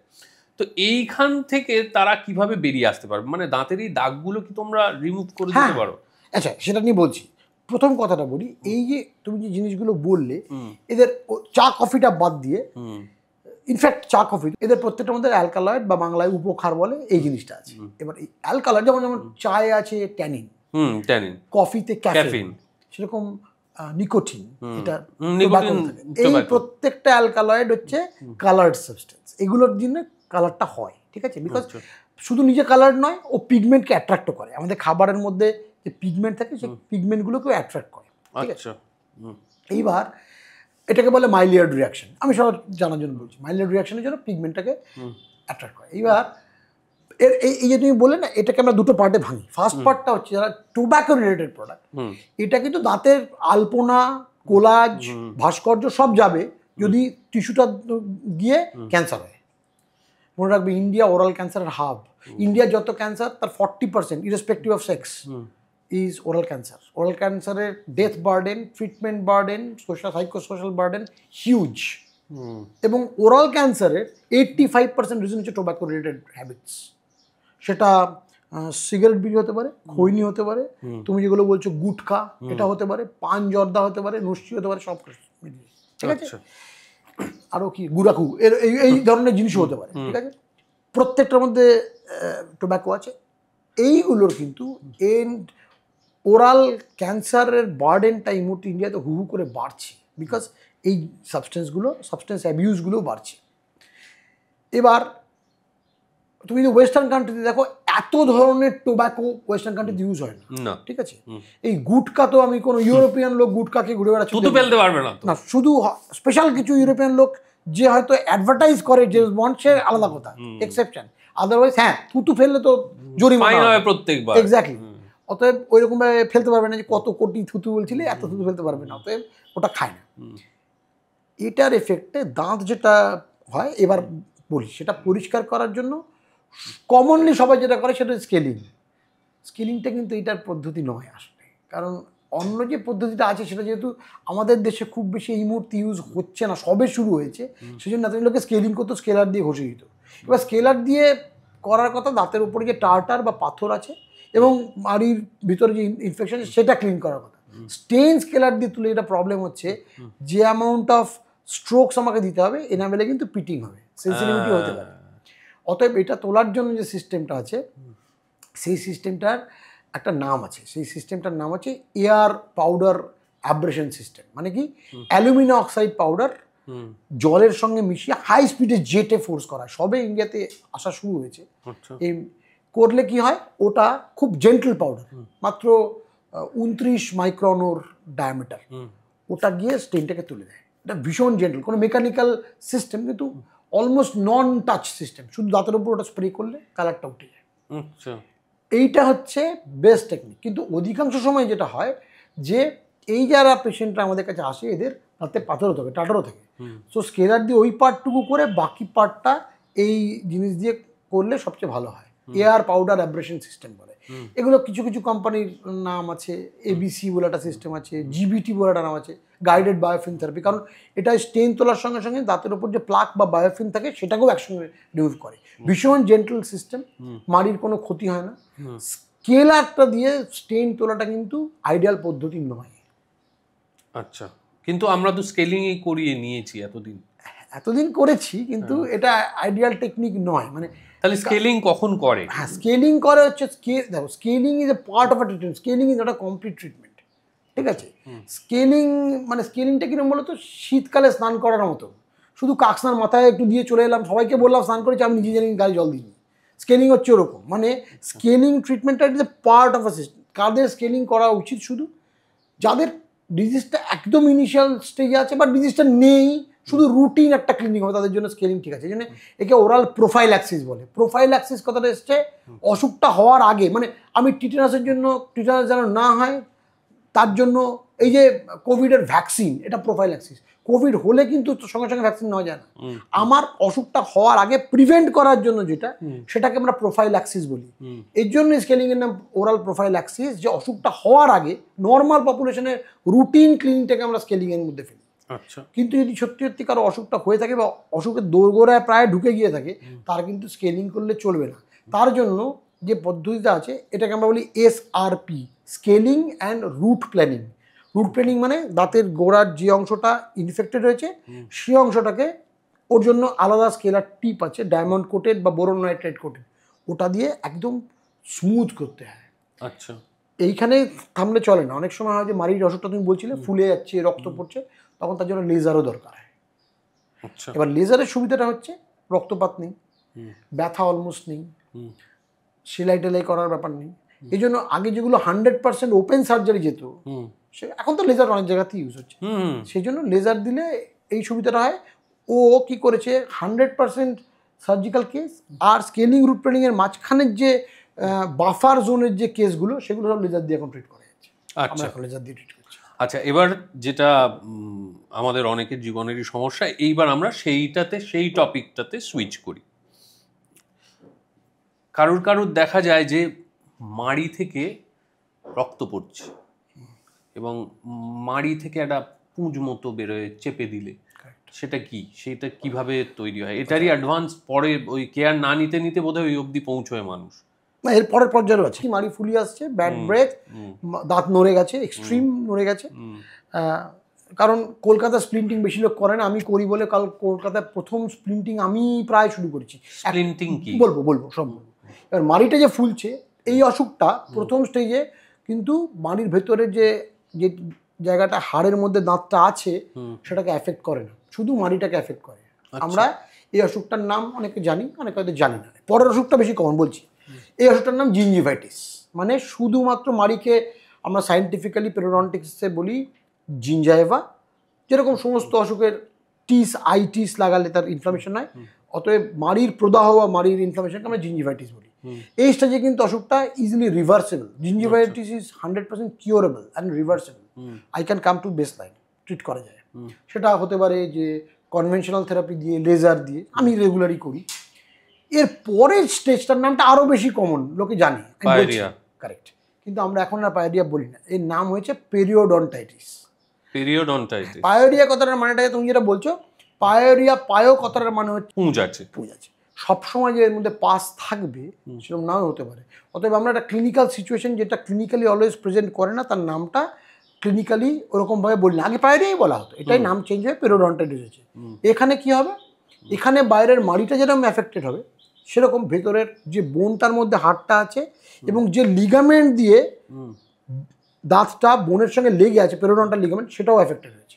এইবার দাঁত আর মাড়ির মাঝখানে গ্যাপ হবে, পকেট হবে, আমরা কোনো ইনস্ট্রুমেন্ট দিয়ে ঢুকে যাবে। এইবার কিন্তু ওই ব্লিডিংটা আস্তে আস্তে কমে আসবে, কারণ ডিজিজটা ক্রনিক ডিজিজ। আর এবার দাঁত আস্তে আস্তে নড়তে শুরু করবে। আচ্ছা, এই সিচুয়েশনটা কিন্তু রিভার্সেবল নয়, ইররিভার্সিবল। মানে it is treatable but maintainable. যেরকম হাইপার টেনশন বা ডায়াবেটিস বা থাইরয়েডের প্রবলেম ঠিক থাকবে যতক্ষণ আমি ওষুধ খাবো বা যতক্ষণ আমি রেগুলার মেনটেন্স কেয়ারে থাকবো। অতএব প্রথমে যদি জিঞ্জিভাইটিসে যে আটকে দিতে পারি সেটা খুব ভালো। পেরিওডন্টাইটিসটা যে উই ক্যান ট্রিট, কিন্তু মেনটেন্যান্স থাকে। মেনটেন্যান্স মানে একটা হচ্ছে যেগুলো বলছি বাড়িতে হোম কেয়ার প্লাস ডাক্তারের কাছে 6 মাস থেকে 1 বছরে প্রত্যেক বছর আসতেই হবে, যদিও সেটা নর্মাল পপুলেশনে আসা উচিত, ট্রিটমেন্ট দরকার না হলেও এদের কিন্তু দরকার হয়। এবার এই ফ্রিকোয়েন্সিটা আমরা যেটা যে যে ক্লাসিফিকেশন দিয়ে ঠিক করি তার নাম মেরিনস ক্লাসিফিকেশন। কাদের ফ্রিকোয়েন্সিটা কম মানে বেশি তাড়াতাড়ি আসতে হয় তাদের হচ্ছে যারা ডায়াবেটিক, যারা ক্রনিক স্মোকার, দুটো একসঙ্গে থাকলে তো হবেই। অতএব এই দুটো হলে কিন্তু প্লাস আরেকটা সিচুয়েশন, এই ফুলে যা তুমি বলতে মনে পড়লো, এই সিচুয়েশনটা আমি খুব রেগুলার পাই।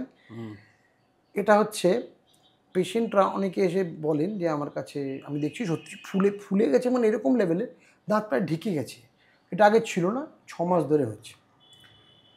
এদের অধিকাংশ সময় একটা ড্রাগ নেওয়ার হিস্ট্রি থাকে। কমনেস্ট ড্রাগ কি বলছি সেটা হচ্ছে, এখন তো আমাদের সাউথ ইস্ট এশিয়া ডায়াবেটিস আর হাইপার টেনশনের হাব হয়ে গেছে। কমনেস্ট ড্রাগ হলো অ্যামলোডিপিন গ্রুপ, নাইট্রেনডিপিন গ্রুপের যারা অ্যান্টি হাইপারটেনসিভ নিচ্ছে for long period of time. এটা অদ্ভুত হচ্ছে 3-4 বছর নিচ্ছে, হঠাৎ করে শুরু হলো এবং এই মারিটা হু হু করে বাড়তে শুরু করলো। অতএব এই ব্যাপারে আমি আগেও অনেকবার বলেছি, যারা অ্যামলোডিপিন গ্রুপ, অ্যামলোডিপিন, নিফেডিপিন এবং অ্যামলোডিপিন এই গ্রুপের ওষুধ খান তাদের মনে রাখবেন মাড়ি ফুলছে কিনা। যদি মাড়ি ফুলতে শুরু করে ইমিডিয়েটলি ডাক্তারের কাছে যান, কারণ এর পরের স্টেজটা এটা প্রবলেম। তার যদি নড়তে শুরু করে, হয়তো আমি অনেক ক্ষেত্রে দেখেছি এক্স রে করার পর দেখলাম ভিতরে 1 ফোঁটা বোন নেই, দাঁতটা ঝুলছে, সেক্ষেত্রে কিন্তু মাড়িটা তো সার্জারি করতেই হবে, তার সঙ্গে দাঁতটাও বেরিয়ে চলে আসবে, দাঁতটাও সেভ করতে পারবো না। অতএব যদি এরকম হিস্ট্রি থাকে এবং হঠাৎ করে দেখেন মাড়িটা ফুলতে শুরু করেছে, ব্লিডিং হচ্ছে, immediately go to the doctor. ওই ওষুধটা ডাক্তারবাবু চেঞ্জ করবেন একজন কার্ডিওলজিস্ট বা একজন ফিজিশিয়ানের নোট নিয়ে। অতএব এই সিচুয়েশনটা আমাদের যেন বেশি অ্যাডভান্স না হয় সেটা আমি সবাইকে বলতে চাই, এই জন্য সবাইকে বলি ওই কথাটা। আর আরেকটা কথা, যদি এক্সট্রিম স্টেজ, এই স্প্লিন্টিং নিয়ে তুমি বলছো, স্প্লিন্টিংটা কি? আগে শুনেছো যে বয়স হলেই দাঁত নড়ে যায়, দাঁত পড়ে যায়, এটা মিথ, এটা ঠিক নয়, একদমই নয়। বয়স হয়ে গেলে কি আমাদের হাত পা খসে পড়ে যায়? তো দাঁত কেন খসে পড়ে যাবে? প্রবলেমটা কোথা থেকে শুরু হয়েছে? আগেকার দিনে দাঁতের অসুখগুলো অত ভালো ডায়াগনোসিস হতো না, হলেও তাতে কোনো ট্রিটমেন্ট ছিল না, কারণ টেকনোলজিক্যালি সেরকম ছিল না। এখন কিন্তু নড়া দাঁত আমি তো রেগুলার ফিক্স করি, প্রত্যেক অলমোস্ট সপ্তাহে 4 থেকে 5 দিন আমি কারো না কারো 1টা 2টো 5টা 6টা দাঁত ফিক্স করছি। এটাই আমার মেইন কাজ। This technical called dental splinting. এইটা পপুলার হয়েছে, শুরু হয়েছে 2000-এর প্রথম দিকে, পপুলার হয়েছে 2010-12 পর থেকে, কারণ আমরা এখন খুব ভালো ফাইবার পাচ্ছি, গ্লাসে স্ট্রিপ ফাইবার, কম্পোজিট লেডেন, খুব ভালো মানে এখন। এবং আমি মানে কোনো একটা প্রোগ্রামে বলেওছি, মানে অদ্ভুত রিওয়ার্ডিং। পেশেন্ট এসে বলে ডাক্তারবাবু এই বলে দাঁতটা পড়ে যাবে, মানে এরকম দেখেছি, মানে একদম এক্সট্রিম মোবিলিটি। আমি 1 থেকে 1.5 ঘন্টার মধ্যে স্প্লিন্ট করলাম, ইমিডিয়েটলি ফিক্সেশন। পেশেন্ট এত খুশি হন, দাঁতটা মানে তাদের সবচেয়ে বড় নড়া দাঁত থাকলে কনফিডেন্স লেভেল, তুমি খেতে পারবে না, ভয় দেখবে, বাঁচিয়ে বাঁচিয়ে খায়, বলে আমি ভালো করে খেতে পারি না, খাবার নিলে মনে পড়ে যাবে, উল্টো দিকে নিয়ে যাই। এবার এরকম এটা যদি মুখের 2-3টে জায়গাতে বিভিন্ন জায়গায় কত, তুমি কোন দিক দিয়ে খাবে? Exactly so. তোমার এখানেও নড়ছে, এখানেও নড়ছে, এখানেও নড়ছে, এখানেও নড়ছে, তুমি খাবেটা কোন দিক দিয়ে? তখন তুমি না, আমাদের ছোটবেলায় কিছু পাড়ায় যখন আমরা টিম করে ক্রিকেট খেলতাম, কিছু ফিল্ডার ছিল না, কিছুই পারে না, ওকে লুকাতে হতো মাঠে, যখন আর দুধ ভাত আবুলিশ বলতাম, যখনই বল মারি ওর কাছে যায়, ওখান দিয়ে চার, ওই দাঁতের অবস্থা যে তাই, যখনই ওইদিকে খাবার দেবো ওই দাঁতেই যাবে, আর দাঁত তো নড়বে, এই বোধহয় পড়ে যাবে। সো এদের অর্ধেক লোকের জীবনই হয় না, পেটে প্রবলেম হয়, এরকমও হয়, কারণ খাবার প্রায় গিলে গিলে খায়, ভয়ে খেতে পারে না, এই বোধহয় দাঁতটা, আমার পেশেন্ট এরকম পেয়েছি, খেতে গিয়ে দাঁতটা খুলে পেটে খাবারের সঙ্গে চলে গেছে। এরপরে আমাকে জিজ্ঞেস করছে, ডাক্তারবাবু দাঁতটা কি বেরিয়ে যাবে? তো ন্যাচারালি এই স্টেজ অবধি না যেতে দেয় ভালো, কিন্তু আমি বলছি একটা এখন বেশ ভালো নড়া দাঁত আমরা ফিক্স করতে পারি এবং খুব ভালো ফিক্সিটি স্প্লিট করলে থাকে, কিন্তু মানে এরকম নয় যে there is a silver line at the tunnel যে দাঁত নড়ে গেলেই পড়ে যাবে, এরকম নয়, ইউ ক্যান স্প্লিট। আমার ইনস্টিটিউশনে ওডোন্টোরাতে আমি রেগুলার স্প্লিট করি, রেগুলার, এবং পেশেন্টরা এত খুশি হয় বিকজ ইউ ক্যান আন্ডারস্ট্যান্ড এটা হচ্ছে আমার পা ভেঙে যাওয়ার মতন, যেটা একদিনে ফিক্স হয়ে গেল, ঠিক স্বাভাবিক ঘটনা। এটা এর একটা সাইকোলজিক্যাল রিওয়ার্ড আছে, and I cherish this reward. Exactly. আচ্ছা, তুমি আমাকে বলো যে বছরে কতবার স্কেলিং আইডিয়ালি করা উচিত? সবার জন্য সেম নয় তো, বলছি তো, সেই জন্য একটা ক্লাসিফিকেশন আছে, এটা মেরিনস ক্লাসিফিকেশন, সেখানে ঠিক করা আছে ক্লাস 1, ক্লাস 2, ক্লাস 3। এটা একজন ডাক্তারই বলতে পারবেন। মোটামুটি এই পিরিয়ডটা 6 মাস থেকে 18 মাস পর্যন্ত। আচ্ছা, এক একজন পেশেন্টের এক এক রকম, মানে সবার এর কোনো গড়পড়তা হিসেব নেই যে গেলেই আমি স্ক্যানিং করে দেবো। অনেক সময় আমার কাছে পেশেন্ট আসে, আমি বলি না এই মুহূর্তে আপনি করবেন না, ওয়েট করুন আরো 3 মাস থেকে 6 মাস, আপনার করার স্টেজ নেই। এইটা ডাক্তারবাবু বলে দেবেন একজনকে যে এর মুখে, কারণ এই যে মুখে টার্টাস বা ক্যালকুলাস জমছে, এটা সবার রেট সমান নয়, এগুলো অনেক কিছুর উপর ডিপেন্ড করে। ওরাল পিএইচ কীরকম, বাফারিং এবিলিটি, ফ্যামিলির হিস্ট্রি খুব ইম্পর্টেন্ট। যাদের ফ্যামিলিতে দেখবে দাঁতে কিরিজ হয় বা গর্ত হয় বা পেরোডন্টাইটিস, বাবার ছিল ছেলের হওয়ার চান্সেস, যেরকম বাবার টাক থাকলে ছেলের টাক হবে, বাবার পেরোডন্টাইটিস থাকলে, কারণ তাদের ওরাল এনভায়রনমেন্ট প্রায় একরকম। আচ্ছা, তার স্যালাইভারি ফ্লো, বাফারিং এবিলিটি এগুলো একরকম। তো অতএব এই জিনিসগুলোর উপর ডিপেন্ড করে যে কতদিন বাদে বাদে পরিষ্কার করতে যাবো, মানে রুটিনলি যাওয়া উচিত, কিন্তু সবসময় গেলেই স্ক্যানিং করতে হবে এরকম কোনো বাধ্যবাধকতা নেই। ডেন্টিস্টের কাছে বছরে কবার যাওয়া উচিত? সব জায়গায় লেখা থেকে বছরে 2 বার যাওয়া উচিত। আমি আগে বলেছি এটা আমেরিকান সিস্টেম, কারণ ওদের ইন্স্যুরেন্সের জন্য যেতে হয়। আমি মনে করি বছরে একবার, কিছু কিছু যদি একদম ডিজিজ ফ্রি আসবেন 1.5 বছরে একবার ফাইন। প্রত্যেক 6 মাসে ডেন্টিস্টের কাছে যাওয়ার দরকার নেই, একদম নেই, একদম নেই, মানে দরকারই নেই। এটার পারপাস কমপ্লিটলি অন্য। যেতে হবে কার বললাম, হাইলি ডায়াবেটিক, আনকন্ট্রোল ডায়াবেটিস আছে, অ্যান্টি হাইপারটেনসিভ খাচ্ছে অ্যামলোডিপিন গ্রুপের, স্মোকার, এদের জন্য 6 মাস তবু ঠিক আছে। অন্যদিন রুটিনলি 1 বছর বা ইভেন 1.5 বছর জাস্ট গেলে। যারা অ্যালকোহল কনজিউম করে তাদের, আচ্ছা, অ্যালকোহল কনজিউমের ব্যাপারে একটা কথা বলা হচ্ছে, অ্যালকোহলের সঙ্গে ডেন্টাল ডিজিজের অ্যাজ সাচ কোনো রিলেশন নেই, কিন্তু অধিকাংশ সময় দেখবে যারা অ্যালকোহল খায় তারা সাইমালটেনিয়াসলি স্মোকও করে। এইবার প্রবলেমটা অন্য জায়গায়। অ্যালকোহল তুমি জানো, অ্যালকোহলে আগুন দিলে সঙ্গে সঙ্গে ধরে যায়। এইবার আমার ধারণা নেই, জানি না তুমি জানো কিনা, একটা সিগারেটের কোর টেম্পারেচার সম্পর্কে তোমার ধারণা আছে? যেটা সিগারেট 1200 ডিগ্রি সেন্টিগ্রেড, মানে একটা সিগারেট যদি তুমি জ্বালাও, এই যে আগুনটার মাঝখানে টেম্পারেচারটা 1200 ডিগ্রি সেন্টিগ্রেড। 100 ডিগ্রি সেন্টিগ্রেডে জল ফোটে 1200 ডিগ্রি সেন্টিগ্রেড। এইবার এই এন্ডে আসে 78 ডিগ্রি সেন্টিগ্রেড। ঠিক আছে, যত সিগারেটটা পুড়তে শুরু করে টেম্পারেচার বাড়তে শুরু করে। ঠিক আছে, অতএব আচ্ছা, এটা বিড়ির ক্ষেত্রে কিন্তু আরও বেশি, কারণ বিড়ি আনফিল্টার্ড। ঠিক আছে, তুমি খেয়াল করে দেবে কাউ যদি বিড়ি খায়, বিড়ির মুখে নিকোটিনটা এরকম চ্যাটে একটা খয়েরি রঙের জিনিস লেগে থাকে, ওটা নিকোটিনটা এসে লেগে থাকে টারটা। অতএব একটা সিগারেটে মোটামুটি 78 ডিগ্রি, একটা বিড়ির ক্ষেত্রে এটা 90 to 94 ডিগ্রি সেন্টিগ্রেড। ঠিক আছে, এইবার বক্তব্যটা হচ্ছে এই যে তুমি বলছো যে যারা সিগারেট খায় তাদের ক্ষেত্রে যেটা অসুবিধে সেটা হচ্ছে যে এই যে টেম্পারেচারটা এত হাই, এই জন্য তাদের স্মোকিং এর সঙ্গে সঙ্গে ওরাল মিউকোসা চেঞ্জ হয়। এইবার বুঝো, এই তো বলছিলাম অ্যালকোহলে আগুন দিলে সঙ্গে সঙ্গে ধরে যায়। এবার অ্যালকোহল মুখে থাকা অবস্থায় যদি তুমি স্মোক করো, the temperature will go more higher, so it will be more damaging because it's a synergistic effect. তুমি দেখবে স্পিরিটের মধ্যে আগুন দেওয়ার সঙ্গে সঙ্গে দপ করে জ্বলে যায়। অ্যালকোহল মোটামুটি যারা অ্যালকোহল খায় 44% স্পিরিট থাকে। ওই অ্যালকোহল ময়টির মধ্যে তুমি যদি এই টেম্পারেচারটা যায়, it will be more, it will cause more thermal damage to the tissue.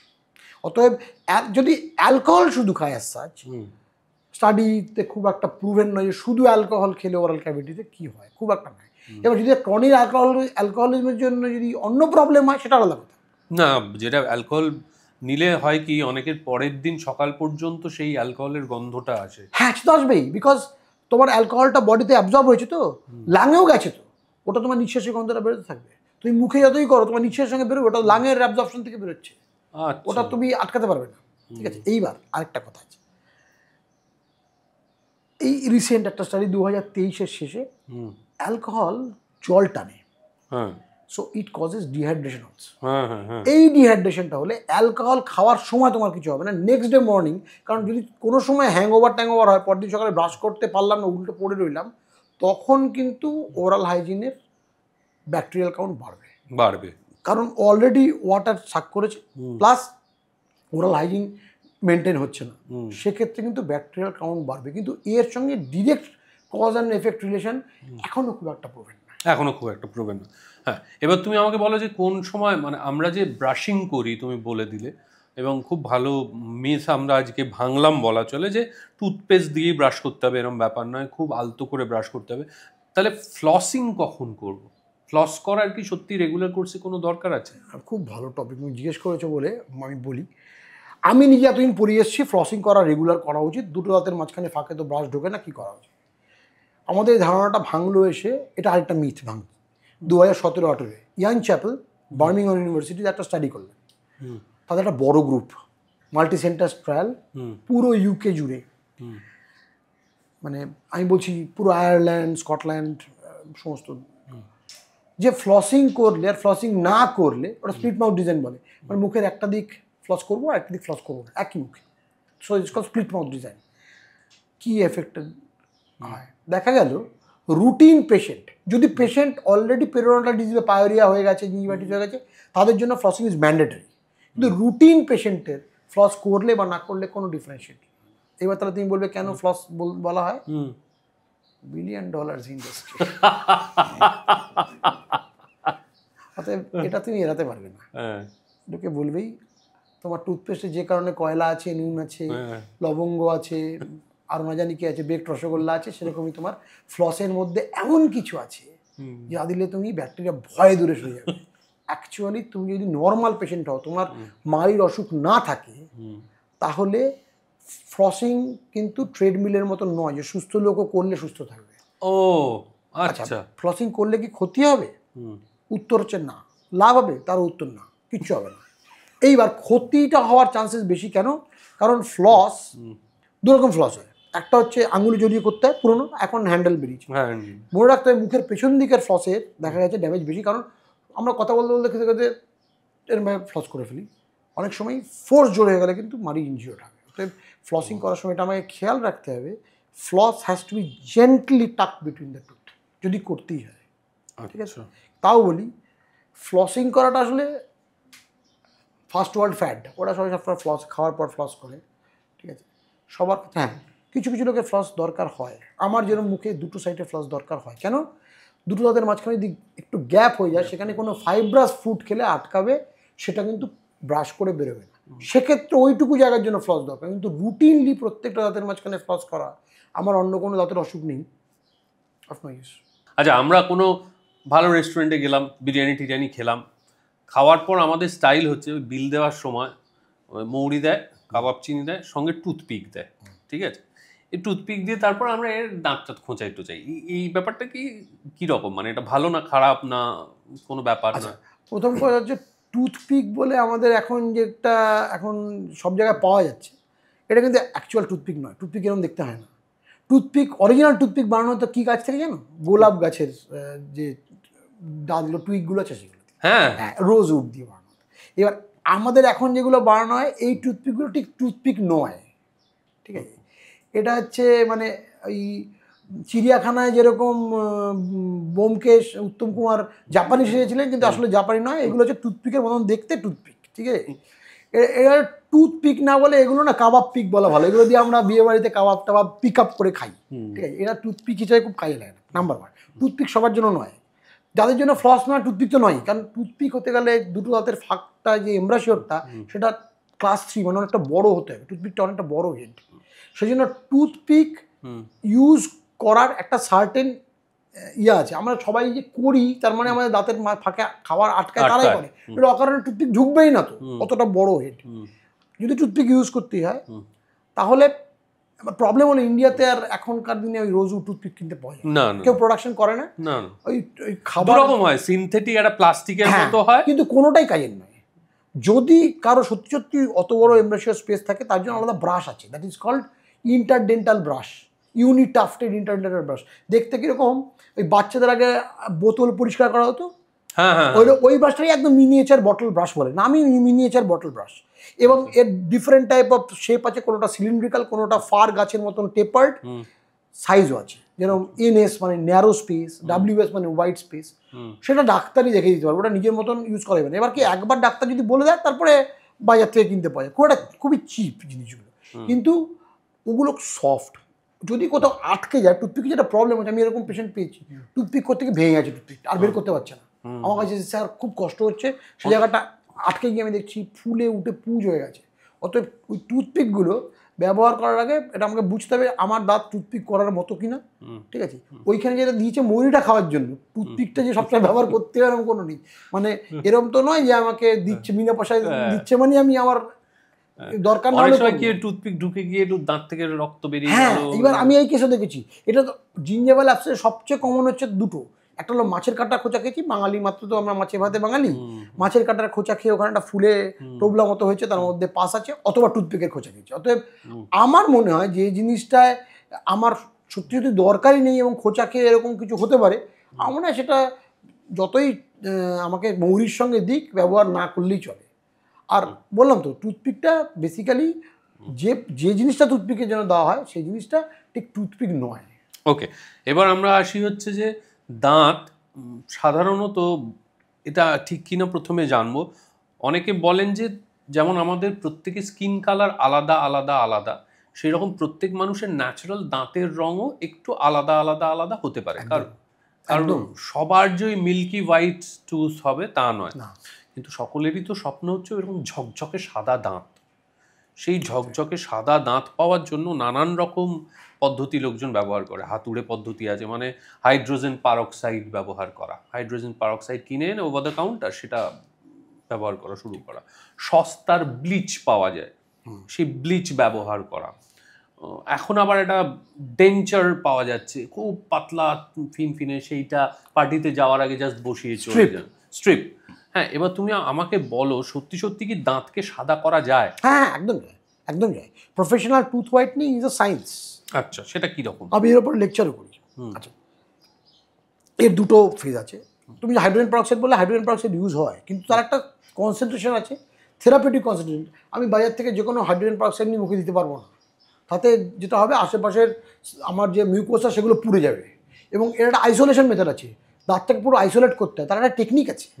এটা প্রফেশনাল সার্ভিস, এটা ওভার দ্য কাউন্টার করার বিষয়ই নয়। ওভার দ্য কাউন্টার করা যায় বলছি, সেটা হচ্ছে কিছু মেটেরিয়াল আছে সেগুলোকে হোম ব্লিচ বলে, সেটা জেন্টল ব্লিচ। হাইড্রোজেন পারক্সাইড 10%, 12%, 15%, কিন্তু তার জন্য আলাদা ট্রে আছে, যেটা লাগিয়ে আমি রাত্রিবেলা শুয়ে পড়বো বা লাগিয়ে রাত্রিবেলা 1 ঘন্টা বসে থাকবো।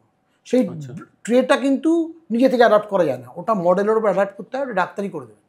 আছে মানে গো ব্লিচ বলে, ওটা করা যেতে পারে, কিন্তু বেশিরভাগ সময় প্রফেশনাল ব্লিচিং করার পর ওটা মেনটেন্যান্সের জন্য ইউজ করা হয়। ওটা দিয়ে খুব একটা স্ট্রং ব্লিচিং পাওয়া যাবে না।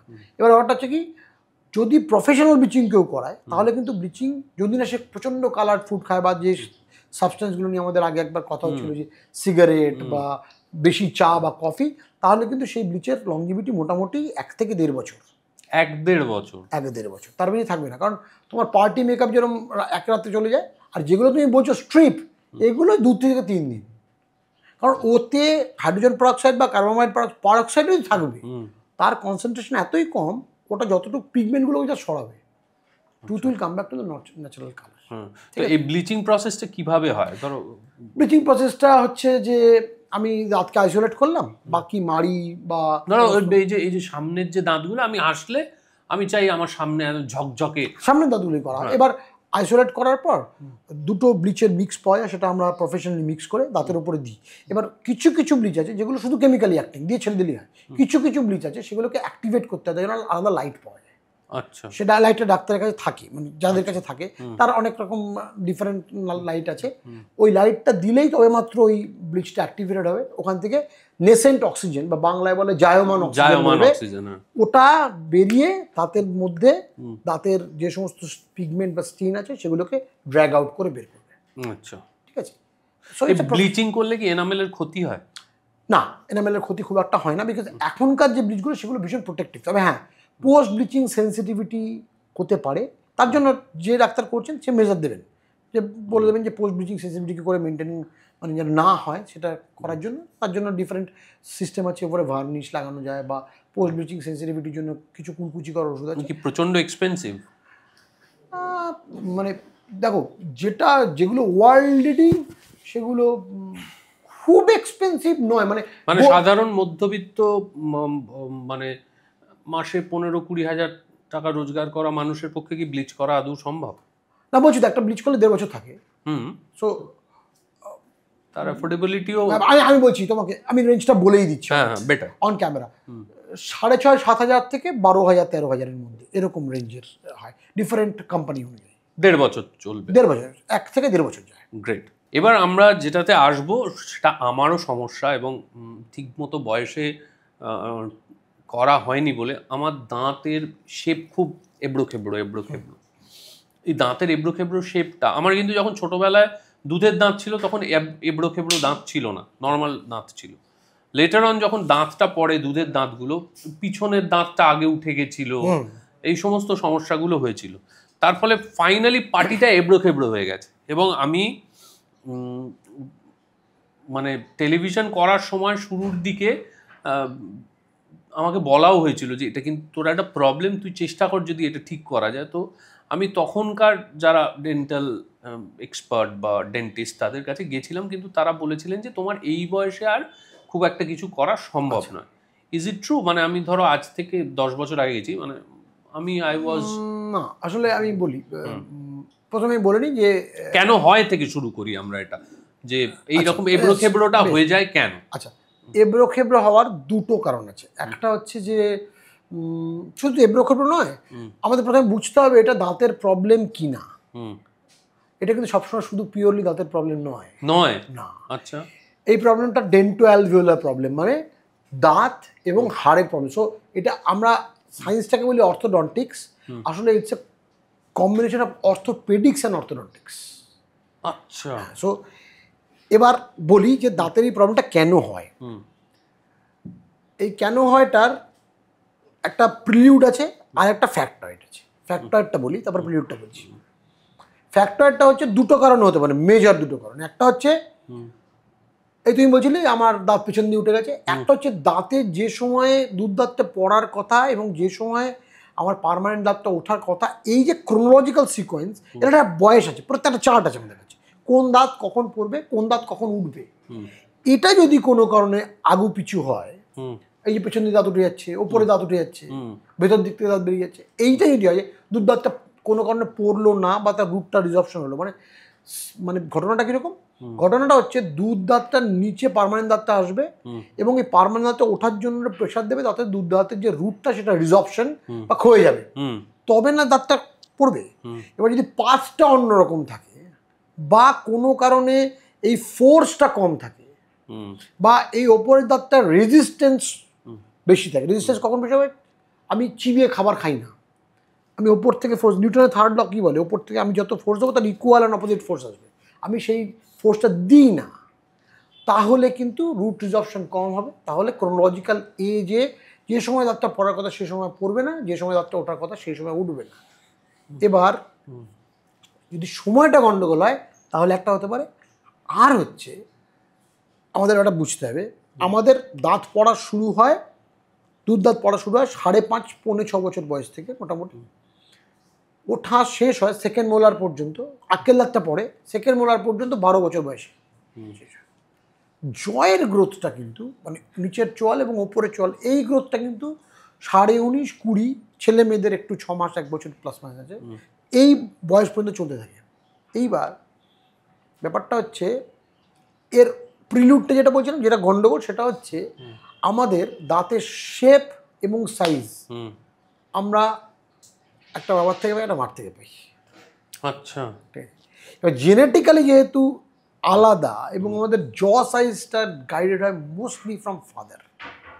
এইবার যদি ডিসক্রিপেন্সি হয়, মানে এবার সিম্পল আইডিয়াটা দেখো, একটা ধরো একটা সিট, সেখানে সিটটা হচ্ছে জ বেস, মানে আমাদের ওপরের চোয়াল বা নিচের চোয়াল। এই সিটটা অ্যাকচুয়ালি তোমার যে 4জন লোক বসবে, মানে দাঁতের সংখ্যা তো ফিক্স, হুম হুম হুম 7টা 7টা 7টা 7টা, পরে আক্কেল দাঁত মিলে 8টা 8টা 4 8টা 32টা। হুম এইবার আমার যে দাঁতের সাইজ সেটা আমার জ সাইজের সঙ্গে যদি ম্যাচ করে তবেই না সবগুলো দাঁত পাশাপাশি বসবে। হুম হুম মানে যদি এরকম হয় একটা সিট আসলে 3 জনের বসার মতো, কিন্তু 4 জন বসেছে, হুম 4 জন কি বসতে পারবে? পারবে। ওই চাপাচাপি করে না না, আমরা অটোতে বলে না একটু আগু পিছু আগু করে পিছু করে বসি, বসুন, রাইট রাইট। দাঁতগুলো আগু পিছু করে বসে, ও তার জন্যই না ডিসক্রিমিনেশনটা হয়। জ বেসটা ছোট, যার ওপর বসছে, বসার সিটটা 3 জনের, বসছে 4 জন, কারণ দাঁতের শেপটা এই জিনিসটাকে যেটা বলি, এটা একটা নাম আছে, বল্টন টুথ সাইজ রেশিও। জ সাইজের সঙ্গে দাঁতের সাইজের ডিসক্রিপেন্সি, এটা হচ্ছে আরেকটা রিজন। আচ্ছা তার মানে ক্রোনোলজি ওয়াইজ যখন সময়ে ঠিক বয়সে না পড়লে আগু পিছু হবে, এরকম হবে, পাথওয়েটা অন্যরকম থাকলে, আর এই দুটো সাইজের মধ্যে যদি যেটা সিট এবং যতজন বসছে তার যদি সমান ডিস্ট্রিবিউশন না থাকে তাহলে আগু পিছু করে বসবে, এটা হচ্ছে গল্প। আচ্ছা। এইবার তুমি এটা যদি শুরু করলে যে আমি গেছিলাম বলেছে বেশি বয়সে হয় না, এটা ঠিক নয়। এখন অর্থোডন্টিক্সের 3টে পার্ট আছে, ঠিক আছে? 3টে অর্থোডন্টিক্সের। একটা হচ্ছে প্রিভেন্টিভ অর্থোডন্টিক্স, মানে তুমি ডাক্তারের কাছে আর্লি গেছো, সেটা কখন হয়? 8 থেকে 10, 8 থেকে 9.5। এই বয়সে তুমি গেছো, দেখে ডাক্তার বুঝছে তাদের কাছে কিছু ইন্ডিকেশন আছে, আপনার কাছে ইন্ডিকেশন কিছু আছে যে এখানে দাঁতগুলো এলোমেলো উঠতে পারে, সেটা একদম পুরো প্রিভেন্ট করতে পারবো না, কিন্তু সেটা কম এলোমেলো ওঠে, তার জন্য যে ইন্টারভেনশনটা করে সেটার নাম প্রিভেন্টিভ অর্থোডন্টিক্স। আচ্ছা, এবার কি করে প্রিভেন্টিভ অর্থোডন্টিক্স? কিছু ট্রেনার অ্যাপ্লায়েন্স আছে, দেয়, পড়তে হয়, খোলা যায়, পড়া যায়, সেরকম কিছু ট্রেনার অ্যাপ্লায়েন্স, সেগুলো আমাদের মাসল মোল্ডিং করে, সেটা যেন প্রিভেন্ট করে যে যদি ম্যালঅক্লুশনটা হয়, মানে দাঁতে গন্ডগোল হয়, সেটা যেন কম হয়, ঠিক আছে? এবার এর পরেরটা যেটা, সেটা হচ্ছে ইন্টারসেপটিভ অর্থোডন্টিক্স, মানে আমার মিক্সড ডেন্টিশন পিরিয়ড, মানে দুধের দাঁতগুলো পড়তে শুরু করেছে, পার্মানেন্ট দাঁত উঠছে, এই সময় থেকে পুরো গ্রোথ ফেজ শেষ হওয়া পর্যন্ত 19.5-20 এই পর্যন্ত যে অর্থোডন্টিক্স, সেটা মেইনলি সবাই বলে যে অর্থোডন্টিক্স করার এজ কেন, সুবিধাটা কি, আমি জ গ্রোথ থেকে কাজে লাগাতে পারবো, যেহেতু জটা গ্রোথ হচ্ছে, so it's call growth guidance. আমি গাইডটা এমনভাবে করতে পারবো যেন জটা বাড়ে, যেন দাঁতকে অ্যাকোমোডেট করতে পারে। আচ্ছা আচ্ছা, একটা পিরিয়ড পর্যন্ত ছিল এই ফেজেই, এই জন্য তোমাকে বলেছে যে তুমি হয়তো অনেকদিন আগে গেছিলে। হ্যাঁ হ্যাঁ, আমি 15 বছর আগে। এরপরে যেটাকে বলা হয় অ্যাডাল্ট অর্থোডন্টিক্স, সেটার আমাদের পোশাকি নাম হচ্ছে কারেক্টিভ অর্থোডন্টিক্স, মানে জ গ্রোথটা শেষ হয়ে গেছে, এরপরে আমি আর গ্রোথের হেল্প বডির থেকে কিছু পাবো না, আমাকে পুরো অ্যাপ্লায়েন্স দিয়েই করতে হবে, so it has to B corrected. কিন্তু তুমি যদি জিজ্ঞেস করো অর্থোডন্টিক্স কত বছর পর্যন্ত করা যায়, আমরা বাংলায় যেরকম বলি 8 থেকে 80 যে কোনো বয়সে অর্থোডন্টিক্স করা যায়, আমারও করা সম্ভব। Absolutely, absolutely. So biomechanics of the appliance might change, trick of the technique will change, technical modification লাগবে, অ্যাপ্লায়েন্স টাইম একটু বেশি লাগতে পারে যেহেতু তোমার জ গ্রোথ সিজ করে গেছে, কিন্তু এখন এত ভালো অর্থোডন্টিক্সের মানে অ্যাপ্লায়েন্স পাওয়া যাচ্ছে, এত ভালো কন্ট্রোল, এত ভালো force distribution, orthodontics now is almost at the peak of the science. আচ্ছা, ডেন্টিস্ট্রির যদি কোনো সাবজেক্ট অলমোস্ট পিকে রিচ করে থাকে সেটা অর্থোডন্টিক্স, বিকজ এর ফিনেস এত টপ লেভেলে গেছে, অ্যামেজিং। ব্রেসেস কখন ইউজ করা হয়? ব্রেসেসের যে বলছি, এবার ব্রেসেসের নিয়ে কথা বলা হচ্ছে, এবার ব্রেসেসটাকে না আমি একটু ভাঙি, তাহলে বুঝতে পারবে। প্লিজ। আজ থেকে ধরো 40 বছর আগে, তখন ইন্ডিয়াতে ব্রেসেস, ফিক্সড ব্রেসেস ইউজ করা হতো না, রিমুভেবল প্লেট ইউজ করা হতো। রিমুভেবল প্লেট কি দিয়ে কাজ হয় না, হয়, কিন্তু রিমুভেবল প্লেটের কতগুলো অসুবিধা হচ্ছে, কন্ট্রোল কম আর স্লো, ঠিক আছে? এবং কন্ট্রোলটা খুব ইম্পর্ট্যান্ট, মানে আমি দাঁতের মুভমেন্টটাকে কন্ট্রোল করাটা খুব ডিফিকাল্ট, কারণ বইও মানে আমার তো দাঁতের সাবস্টেন্স বেশি আগে পাচ্ছে। তুমি একটা কথা বলো, 3 জন লোককে ইনস্ট্রাকশন দিয়ে করা ইজি না একটা বিয়ে বাড়িতে না মবকে কন্ট্রোল করা ইজি? অবশ্যই ডিফিকাল্ট। তার মানে আমার যখন একটা ক্রাউড আছে, যখন ওরকম অবস্থা, ক্রাউডিং, এই অসুখটাকে বলেই ক্রাউডিং, সেটাকে কন্ট্রোল করতে গেলে আমার প্রত্যেকটা দাঁতের কাস্টমাইজড মুভমেন্ট দরকার, with customised force and torque, প্রত্যেকটা দাঁতের জন্য আলাদা আলাদা। এবার এখন যে সিস্টেম অফ ব্রেসেস এসছে, তাতে মানে প্রি টক অলরেডি আমাকে টক দিতে হবে না, অলরেডি দেওয়া আছে, ওকে প্রেসক্রিপশন দেওয়া আছে, শুধুমাত্র আমাকে ইম্প্রোভাইজ করতে হবে। প্লাস এখন সেলফ লাইগেটিং ব্র্যাকেট এসছে, এক্সেলেন্ট সেলফ লাইগেটিং ব্র্যাকেট সিস্টেম এসছে, যেগুলো প্রত্যেকটা দাঁত অনুযায়ী নিজের মতন টক কন্ট্রোল করতে হবে। অতএব আমি একই সেগমেন্টে পাশাপাশি দুটো দাঁতকে দুরকম রেটে, দুরকম ডিরেকশনে, দুরকম ডিজায়ার্ড ফোর্সে মুভ করাতে পারি। You can understand the control, মানে কতটা প্রিসিশন টেকনোলজি এসছে। Orthodontics is at the helm of the peak. এছাড়া এখন যেটা সুবিধা আছে, অনেকের জন্যই তুমি শুনবে যে আমরা একটা খুব সিরিয়াল পুরনো দেখেছি যেখানে প্রোটাগনিস্ট ফিমেল যিনি ছিলেন, বুঝতে পারছো কোনটা কথা বলছি, সেখানে তার সামনে ব্রেস লাগানো ছিল, খুব পপুলার সিরিয়াল। রাইট। এবার ব্রেসের অনেকের প্রবলেম হচ্ছে, আমি বলি ব্রেসের কিছু প্রবলেম আছে। এক তো একটা সোশ্যাল ওয়েস্টার্ন কান্ট্রি যেমন ব্রেস ওদের কাছে বেশ প্রেস্টিজের ব্যাপার, আসছে মানে ব্রেস মানে he or she belongs to a good family, মানে এফোর্ড করতে পারছে। এখানে অনেকেরই একটু এমব্রেসিং লাগে, তবে তার জন্য সুবিধা হচ্ছে যে এখন ক্লিয়ার ব্রেসেস পাওয়া যায়। আচ্ছা, তুমি পুরো ব্রেসটা প্রায় অলমোস্ট দেখাই যাবে না, ব্রেসের যে ব্র্যাকেটগুলো লাগানো থাকে যেগুলো মেটালের হতো দেখাই যাবে, ইটস দাঁতের মতন রং, সেরামিক ব্রেসেস, ঠিক আছে। আচ্ছা, সেটা সুবিধা আছে। ইনস্পাইট অফ দ্যাট একটা জিনিস তোমার মুখে লেগে রয়েছে, ওরাল হাইজিনের ডিফিকাল্টি, সেজন্য এখন একটা জিনিস গ্লোবালি খুব পপুলার হয়েছে, ইন্ডিয়াতেও পপুলার হয়ে গেছে, সেটা হচ্ছে অ্যালাইনার্স। আমি জানি না তুমি নাম শুনেছো কিনা। অ্যালাইনার্স হচ্ছে কতগুলো সিলিকনের এরকম টেমপ্লেট টাইপের। আমি তোমাকে জাস্ট ফ্লোটা বলছি খুব নাটশেল। তোমার ধরো আজকে একটা এক্স পজিশনে আছে, তোমার ডিজায়ার্ড গোল হচ্ছে ওয়াই, তুমি কি করবে, এক্সটা দিয়ে শুরু করবে আর ওয়াই পজিশনটা প্লেস করবে ভার্চুয়ালি ইন এ সফটওয়্যার। ও এক্স থেকে ওয়াই এর জার্নিটার মধ্যে দাঁতগুলো কিরকম কিরকম মুভমেন্ট হবে ও নিজের মতো করে ইমেজ তৈরি করবে। আচ্ছা, এবং এই প্রত্যেকটা ইমেজের এগেনস্টে একটা ভার্চুয়াল মডেল তৈরি করবে, যেটা তোমার মুখে আস্তে আস্তে এরকমভাবে দাঁতগুলো মুভ করবে, এবং তার এগেনস্টে একটা করে অ্যালাইনার তৈরি করবে। ধরো তোমার মুখে দেখা গেল এখনকার পজিশন থেকে পরের পজিশন অবধি 70টা অ্যালাইনার দরকার, মানে 70টা ডিফারেন্ট ফেজে চেঞ্জ হবে, তোমাকে 70 সেট অফ অ্যালাইনার দেওয়া হবে। এভরি 2 উইকস তুই একটা যে পড়বে দাঁতটা চেঞ্জ হয়ে পরেরটার মতন হয়ে যাবে। 1 নম্বর 2 সপ্তাহ বাদে ফেলে দিলে, 2 নম্বর পড়লে অ্যালাইনার মার্ক করা আছে 1 2 72। ও তাই? এক্স্যাক্টলি। তাহলে তুমি আমাকে মানে এবার একটু it is becoming a bit personal, সুযোগ যখন আছে একটু জেনে নিই। মানে আমার এখন যা অবস্থা, আমি কি এখনো আমার দাঁতকে কারেক্ট করতে পারি? তোমার 80 বছর হয়ে গেছে? না, তা হয়নি যখন নিশ্চয়ই পড়ো। নিশ্চয়ই পারি। বললাম তো 8 থেকে 80 যে কেউ পারে।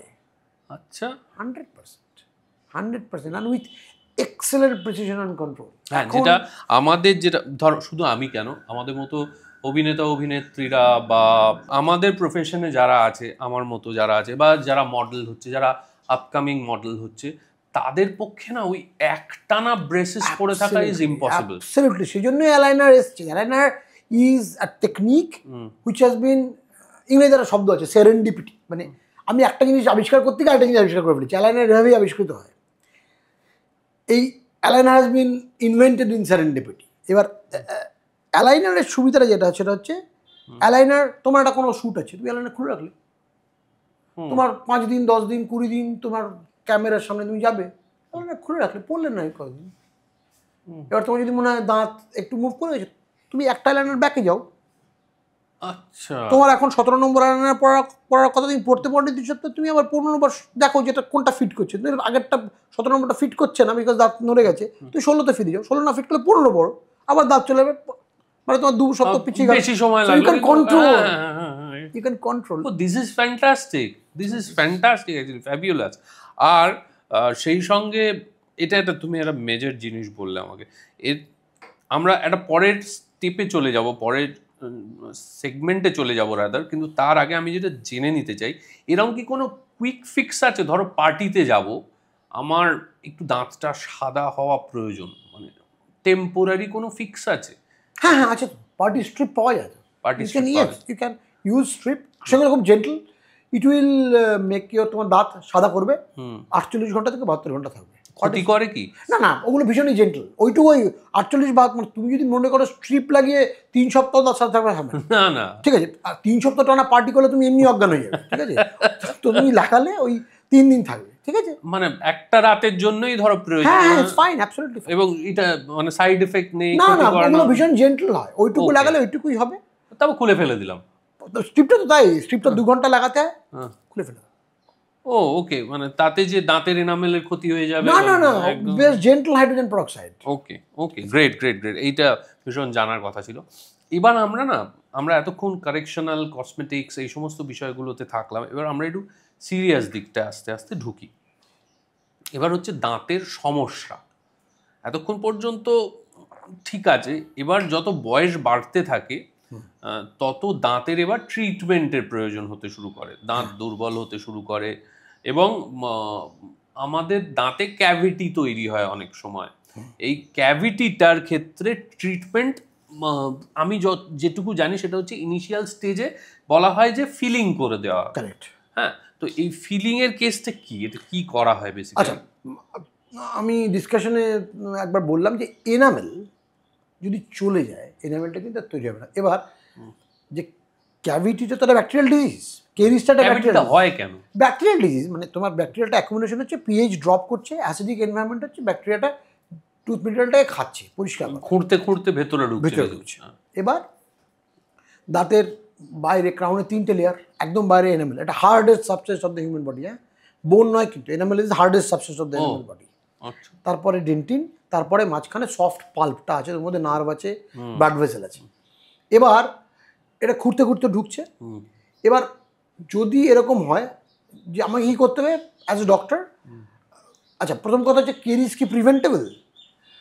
আমি তোমাকে রেসিপি দিচ্ছি, কিন্তু এই রেসিপিটা একটা গন্ডগোল আছে। রেসিপি কি? রেগুলার দাঁত ব্রাশ করবে, সিকি সাবস্টেন্স কম খাবে, মিষ্টি খেয়ে প্রত্যেকবার মুখ ধোবে, তারপর চকলেটগুলো কম খাবে, তারপরে বাচ্চাদের ক্ষেত্রে বলা আছে ইন্টারমিডিয়েট স্ন্যাক কম করবে। এরপরে কেরিস হওয়ার পসিবিলিটি 100 থেকে কততে নামবে কেউ জানে না। ঠিক আছে, মানে অনেক সময় হয়, অনেককে আমি দেখেছি, সে যাই রান্না করুক খেতে শুক্তোর মতো হয়। তুমি যে রেসিপি দেবে শুক্তো হবে, কারণ আলটিমেটলি সে কিছু একটা দেয়, মানে কিছু একটা করে, তার হাতে মানে সে সাজিরে দিক আর জাফরান দিক, গন্ধ সেই 5 ফোড়নেই বেরোয়। আমি জানি না কেন হয়। কেরিজও এরকম, যে ফ্যামিলিতে কেরিজ আছে তুমি হাজার চেষ্টা করো, আমি বলছি সবার কন্ট্রোভার্সি মনে হতে পারে, হাজার চেষ্টা করো, you cannot prevent caries. Caries হচ্ছে ললাটের লিখন যে ফ্যামিলিতে আছে। বিকজ আবার বলছি, পেরোডন্টাল ডিজিজ মানে মাড়ির রোগ এবং কেরিজ, এটার জন্য একটা পার্টিকুলার ওরাল এনভায়রনমেন্ট দরকার, যেটা মাল্টিফ্যাক্টোরিয়াল। এটা না জিনে রান করে। আমার বাবার মুখের কম্পোজিশন, আমার মায়ের মুখের কম্পোজিশন, আমার মুখের কম্পোজিশন একদম অন্যরকম হবে না। আমার মুখের ডেন্সিটি অফ সালাইভা, আমার মুখের ফ্লো অফ সালাইভা, আমার মুখের পিএইচ, বাফারিং এবিলিটি সব প্রায় বাবা মার মতোই হবে। ঠিক আছে, এইবার সেক্ষেত্রে আমার বাবা মা যদি কেরিজ প্রোন হয়, আমিও কেরিজ প্রোন হবো, আমার কিছু করার নেই। সেক্ষেত্রে কিন্তু সমস্ত মেজার নেওয়া সত্ত্বেও আমার কেরিজ হবে। এবার আমাকে একজন পেশেন্ট এসে একদিন বলেছিলেন, ডাক্তার ও এত চেষ্টা করছি, ভগবান আপনাকে টাকা দিয়েই ছাড়বে। আমি বলছি হ্যাঁ, কিছু করার নেই, ললাটের বিধির বিধান, কিচ্ছু করার নেই। ঠিক আছে, আপনি আমাকে না দিতে পারেন, অন্য কাউকে দেবেন। কারণ মনে রাখবে একটা জিনিস, কেরিজ কিন্তু সর্দি জ্বরের মতন নয়, নিজের থেকে সারবে না। একবার ও যদি দাঁতে ক্যাভিটি বানিয়েছে, ও প্রোগ্রেসই করবে। ঠিক আছে, আচ্ছা বাই দ্য ওয়ে, সেখানে এটা নিয়ে কোনদিন বলিনি, এই প্রথমবার বলছি। There is something call arrested caries. মানে অ্যারেস্টেড কেরিজ মানে দুটো দাঁতের মাঝখানে কেরিজ হয়েছিল, একটা দাঁত কোনো কারণে তুলতেই হলো, তার পাশে যে দাঁতটা এফেক্টেড হয়েছিল সেই কেরিজটা জাস্ট শুরু হয়েছিল, যেই এই দাঁতটা চলে গেল, এই একটা সিচুয়েশন যেখানে কেরিজটা আর বাড়বে না, কারণ মাঝখানে খাবারটা আটকানোর জায়গাটা নিতে চলে গেছে। ও আচ্ছা, so this is called arrested caries, this is the only exception. বাকি সমস্ত ক্ষেত্রে কেরিজ কিন্তু প্রোগ্রেস করবে। অতএব মানে এই কেরিজকে কি আমি অ্যান্টিবায়োটিক দিয়ে মারতে না পারবে না? পারবো না। তোমাকে পুরো কেরিয়াস মেটেরিয়াল সমেত ব্যাকটেরিয়াটাকে সমূলে উৎপাদিত করে ফেলতে হবে, এটা তো কিন্তু পারবে না, ডাক্তার করতে হবে। তাকে সে কিন্তু একটু কেরিয়ার মেটেরিয়াল রাখতে পারবে না। ঠিক আছে, পুরোটা বের করে তার সেখানে রিপ্লেসমেন্ট মেটেরিয়াল, যেটাকে তুমি ফিলিং বলছো, সেটা দিতে হবে। এইবার এটা আমি তোমাকে স্টেজ ওয়াইজ বলি।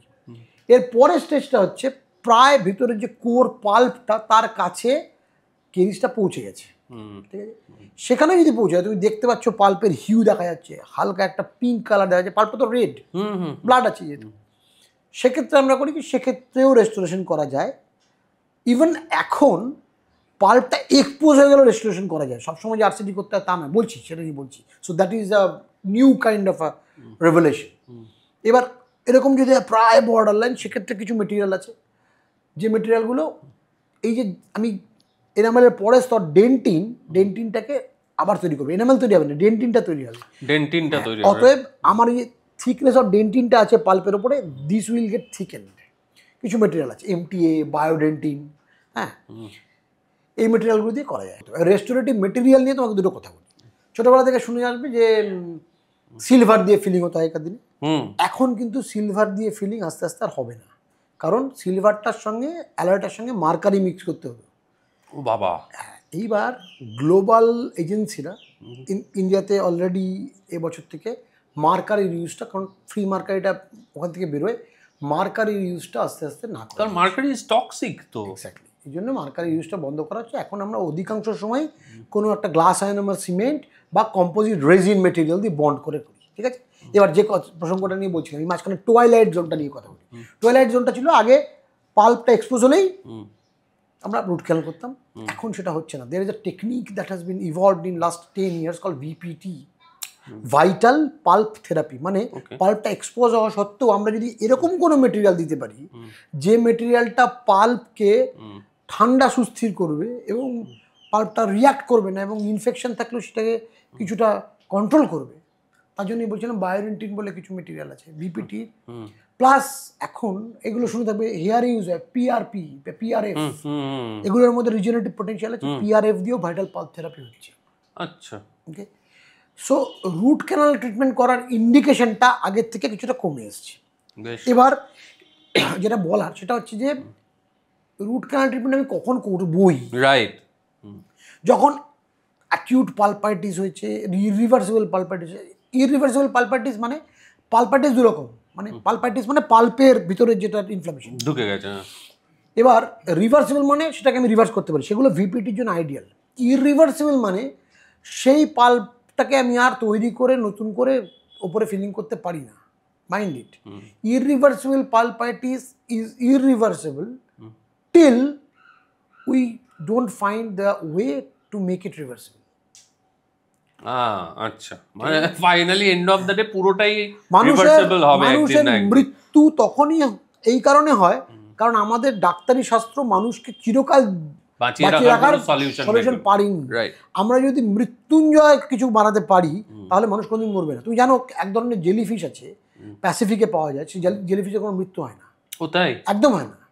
ওই স্পেশালাইজ জেলিফিশ, ওই জেলিফিশটা মরে না, it remains for thousands of years, কারণ ওর যে আকরটা, সেই আকরটা দিয়েই পরের জেলিফিশটা ফুল গ্রোন তৈরি হয়, ঠিক আছে। মানে বডি ট্রান্সফরমেশন হয় না, ওই বডিটাই চলতে থাকে।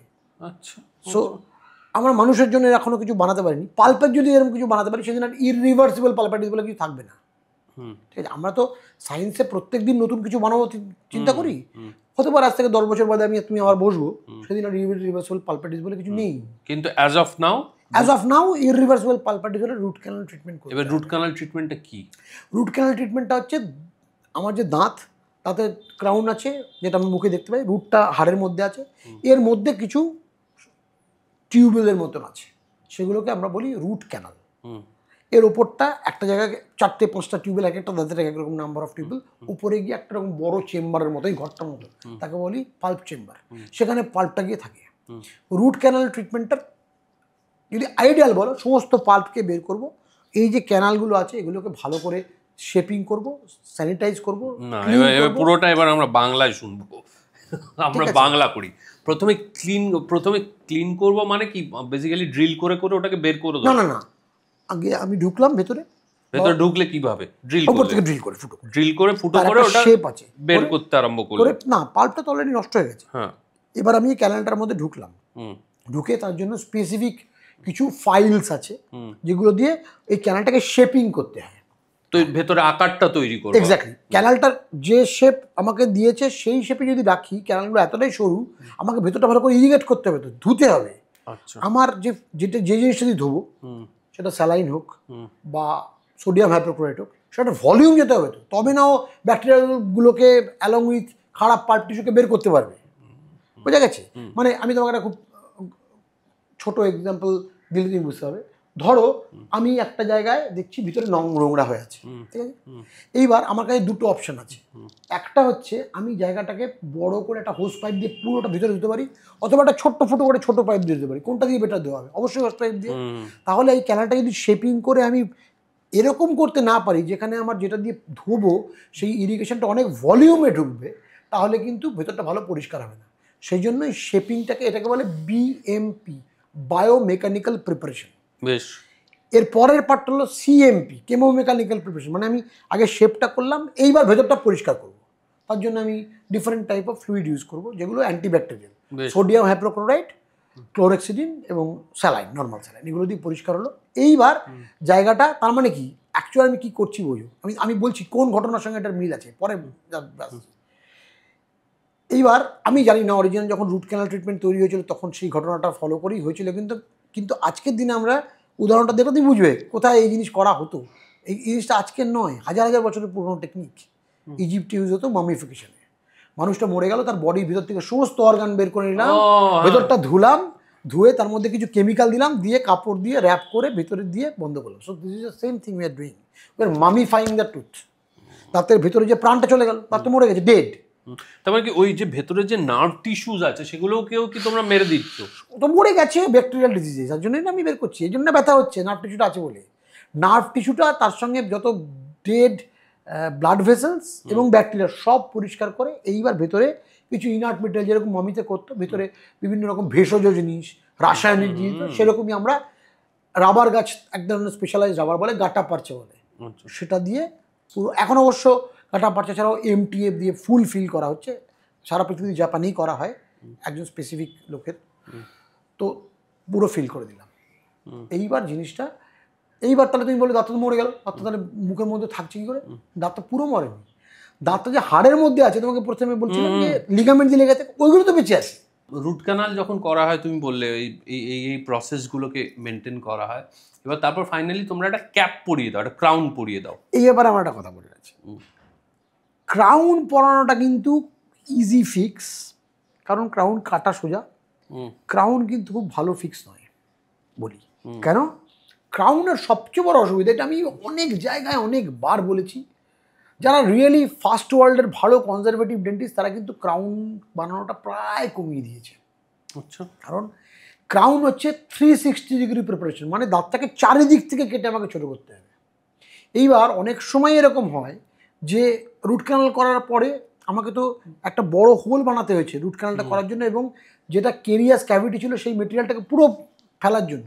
এইবার আমি একটা ভিতরে ফিলিং দিয়েছি।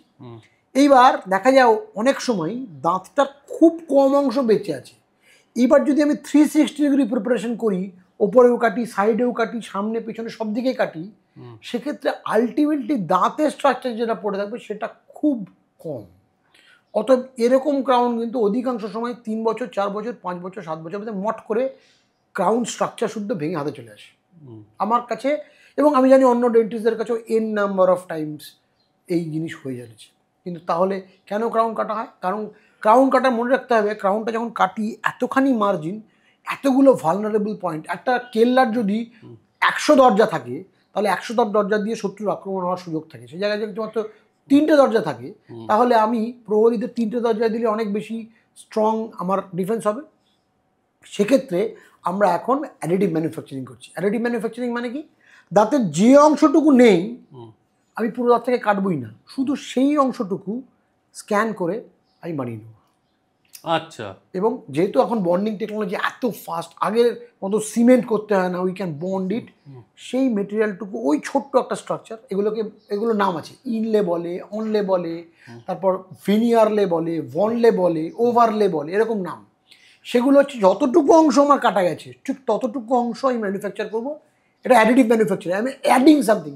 আমি ক্রাউন হচ্ছে সাবট্রাকটিভ অ্যাডিটিভ, মানে আমি আগে কাটবো, স্পেস তৈরি করব, তারপর অ্যাড করবো। এখানে তা নয়, যতটুকু নেই ততটুকু শুধু কাটবো, রেডি করব, প্রিপেয়ার করবো, একটা শেপ দেবো, ততটুকু বাইরে বানাবো, ঠিক আছে? সেইটুকু আমি এনে লাগিয়ে দেবো বন্ড করে। এখন কিন্তু কনজারভেটিভ প্রিপারেশনের যুগ চলে এসছে, সারা পৃথিবীতে কনজারভেটিভ প্রিপারেশন বেশি হচ্ছে। কনজারভেটিভ প্রিপারেশনের সুবিধাটা হচ্ছে এর ফেলিওর রেটও কম এবং যায়ও বেশি। এরপরে যখন একটা ফেলও করবে না, তখনও দাঁতটাকে আবার একটা কনজারভেটিভ প্রিপারেশন করা বা একটা ক্রাউন করা যাবে। অতএব দাঁতের লাইফ অলমোস্ট ডাবল হয়ে গেল। অতএব আমরা এখন ক্রাউন করাটা আস্তে আস্তে কমাচ্ছি। ওকে, আচ্ছা, এ বোঝা যাচ্ছে এখনো অনেকটা পার্ট, আপনাদেরও অনেকগুলো প্রশ্ন বাকি থেকে গেল। তো চিন্তার কোনো কারণ নেই, আমরা এই গ্যাপে কথা বলে নিয়েছি। হিমাদ্রিদাকে আবার আমি নিয়ে আসবো, চিন্তার কোনো কারণ নেই। খুব শিগগির উনি আসবেন। আমাদের পর্ব আজকে এখানেই শেষ করি, হ্যাঁ, নইলে ওভারডোজ হয়ে যাবে, বদহজম হয়ে যাবে একদম। ঠিক আছে, মুশকিলটা হচ্ছে যে আসলে আমাদের এই সায়েন্সটা এত বড় আর এতটাই অ্যাডভান্সড হয়ে গেছে, ডিজিটাল টেকনোলজি নিয়ে কথা বললাম না কোনো এক সময়, কিন্তু তোমার সঙ্গে কথা বলে আমার এত ভালো লাগলো, আমার এই আড্ডাটা কন্টিনিউ করতে পারলে ভালোই লাগতো। আমারও। কিন্তু মুশকিলটা হচ্ছে একটা বিয়ে বাড়িতে আমাদের ততক্ষণই উৎসাহ থাকে যদি সেটা মোটামুটি 8টা 10টা 12টা কোর্স হয়। 52 কোর্স হলে কোনোটাই খাওয়া হয় না। এক্স্যাক্ট। এবং সবচেয়ে প্রবলেম হয় লোকে শুক্তোর পরে চাটনি খায়, গুলিয়ে ফেলে। অতএব আমার মনে হয় আজকের জন্য এটা আমাদের একদম ঠিক আছে, আমরা এখানে থামতে পারি, কিন্তু এই থামা কিন্তু থামা নয়। এক্স্যাক্ট, আমরা আবার এখান থেকে এগো। হ্যাঁ, এটা একটা সিরিজ হোক ডেন্টাল হেলথ এবং ডেন্টাল অরিজিন নিয়ে, সেই সঙ্গে মডার্ন ডেন্টিস্ট্রি এবং ওরাল হাইজিন এবং ওরাল হেলথ কোথায় চলে গেছে, এবং হিমাদ্রিদার যে ইনস্টিটিউট সেটা কিন্তু স্টেট অফ দ্য আর্ট একটা ইনস্টিটিউট। সেটার যাবতীয় ডিটেল আমরা আমাদের কমেন্ট বক্সে পিন করে দেবো। যারা যারা হিমাদ্রিদার সঙ্গে যোগাযোগ করতে চান এর মাধ্যমে যোগাযোগ করতে পারেন। আর আজকের এপিসোড যাদের ভালো লাগলো, মানে এই মুহূর্তে যারা আমার কথা শুনছেন, অবভিয়াসলি তারা শেষ পর্যন্ত দেখেছেন বলেই আমার কথাটা শুনছেন, তারা প্লিজ একটু লাইক করুন, সাবস্ক্রাইব করুন, কমেন্ট করে জানান কেমন লাগলো আপনাদের এপিসোড। আমরা দেখেছি আমাদের যে পরিমাণ ভিউ হচ্ছে, আমার ভিউয়ার্সদের তুলনায় প্রায় 80 to 85% মানুষ আমার চ্যানেলকে সাবস্ক্রাইব করছেন না। আপনারা যত সাবস্ক্রাইব করবেন চ্যানেল বড় হবে, তত এই সমস্ত বড় বড় মানুষরা, লেজেন্ডারি মানুষরা আমাদের সঙ্গে এসে এপিসোড করবেন। তাই সাবস্ক্রাইব করুন। দাদা, তোমার কেমন লাগলো এক্সপিরিয়েন্স? দারুণ। Time went like a tide, আমি বুঝতেই পারিনি কখন সময় চলে গেছে। এইরকম আড্ডা আমি অনেকদিন বাদে দিলাম, ঠিক আছে। আর সবচেয়ে বড় কথা হচ্ছে আড্ডা নিজের প্রফেশন নিয়ে, কিন্তু প্রফেশনাল বোরিংনেসটা নেই, এটা খুব মজার জিনিস, ঠিক আছে। অতএব মানে হয় না, সচিন তেন্ডুলকার তো রোজ দিনই ব্যাট করে, আমাদের দেখতে ভালো লাগে। ওর নিশ্চয় একটা সময় বোরিং লাগতো, কিন্তু কিছু কিছু সময় 6 মেরেও ভীষণ আনন্দ পায়। আমি এই ছক্কাটা মেরে ভীষণ আনন্দ পেয়েছি। Thank you. দেখা হচ্ছে আপনাদের সঙ্গে আগামী সপ্তাহে। ততক্ষণ পর্যন্ত সবাই খুব ভালো থাকুন, সুস্থ থাকুন। Bye bye.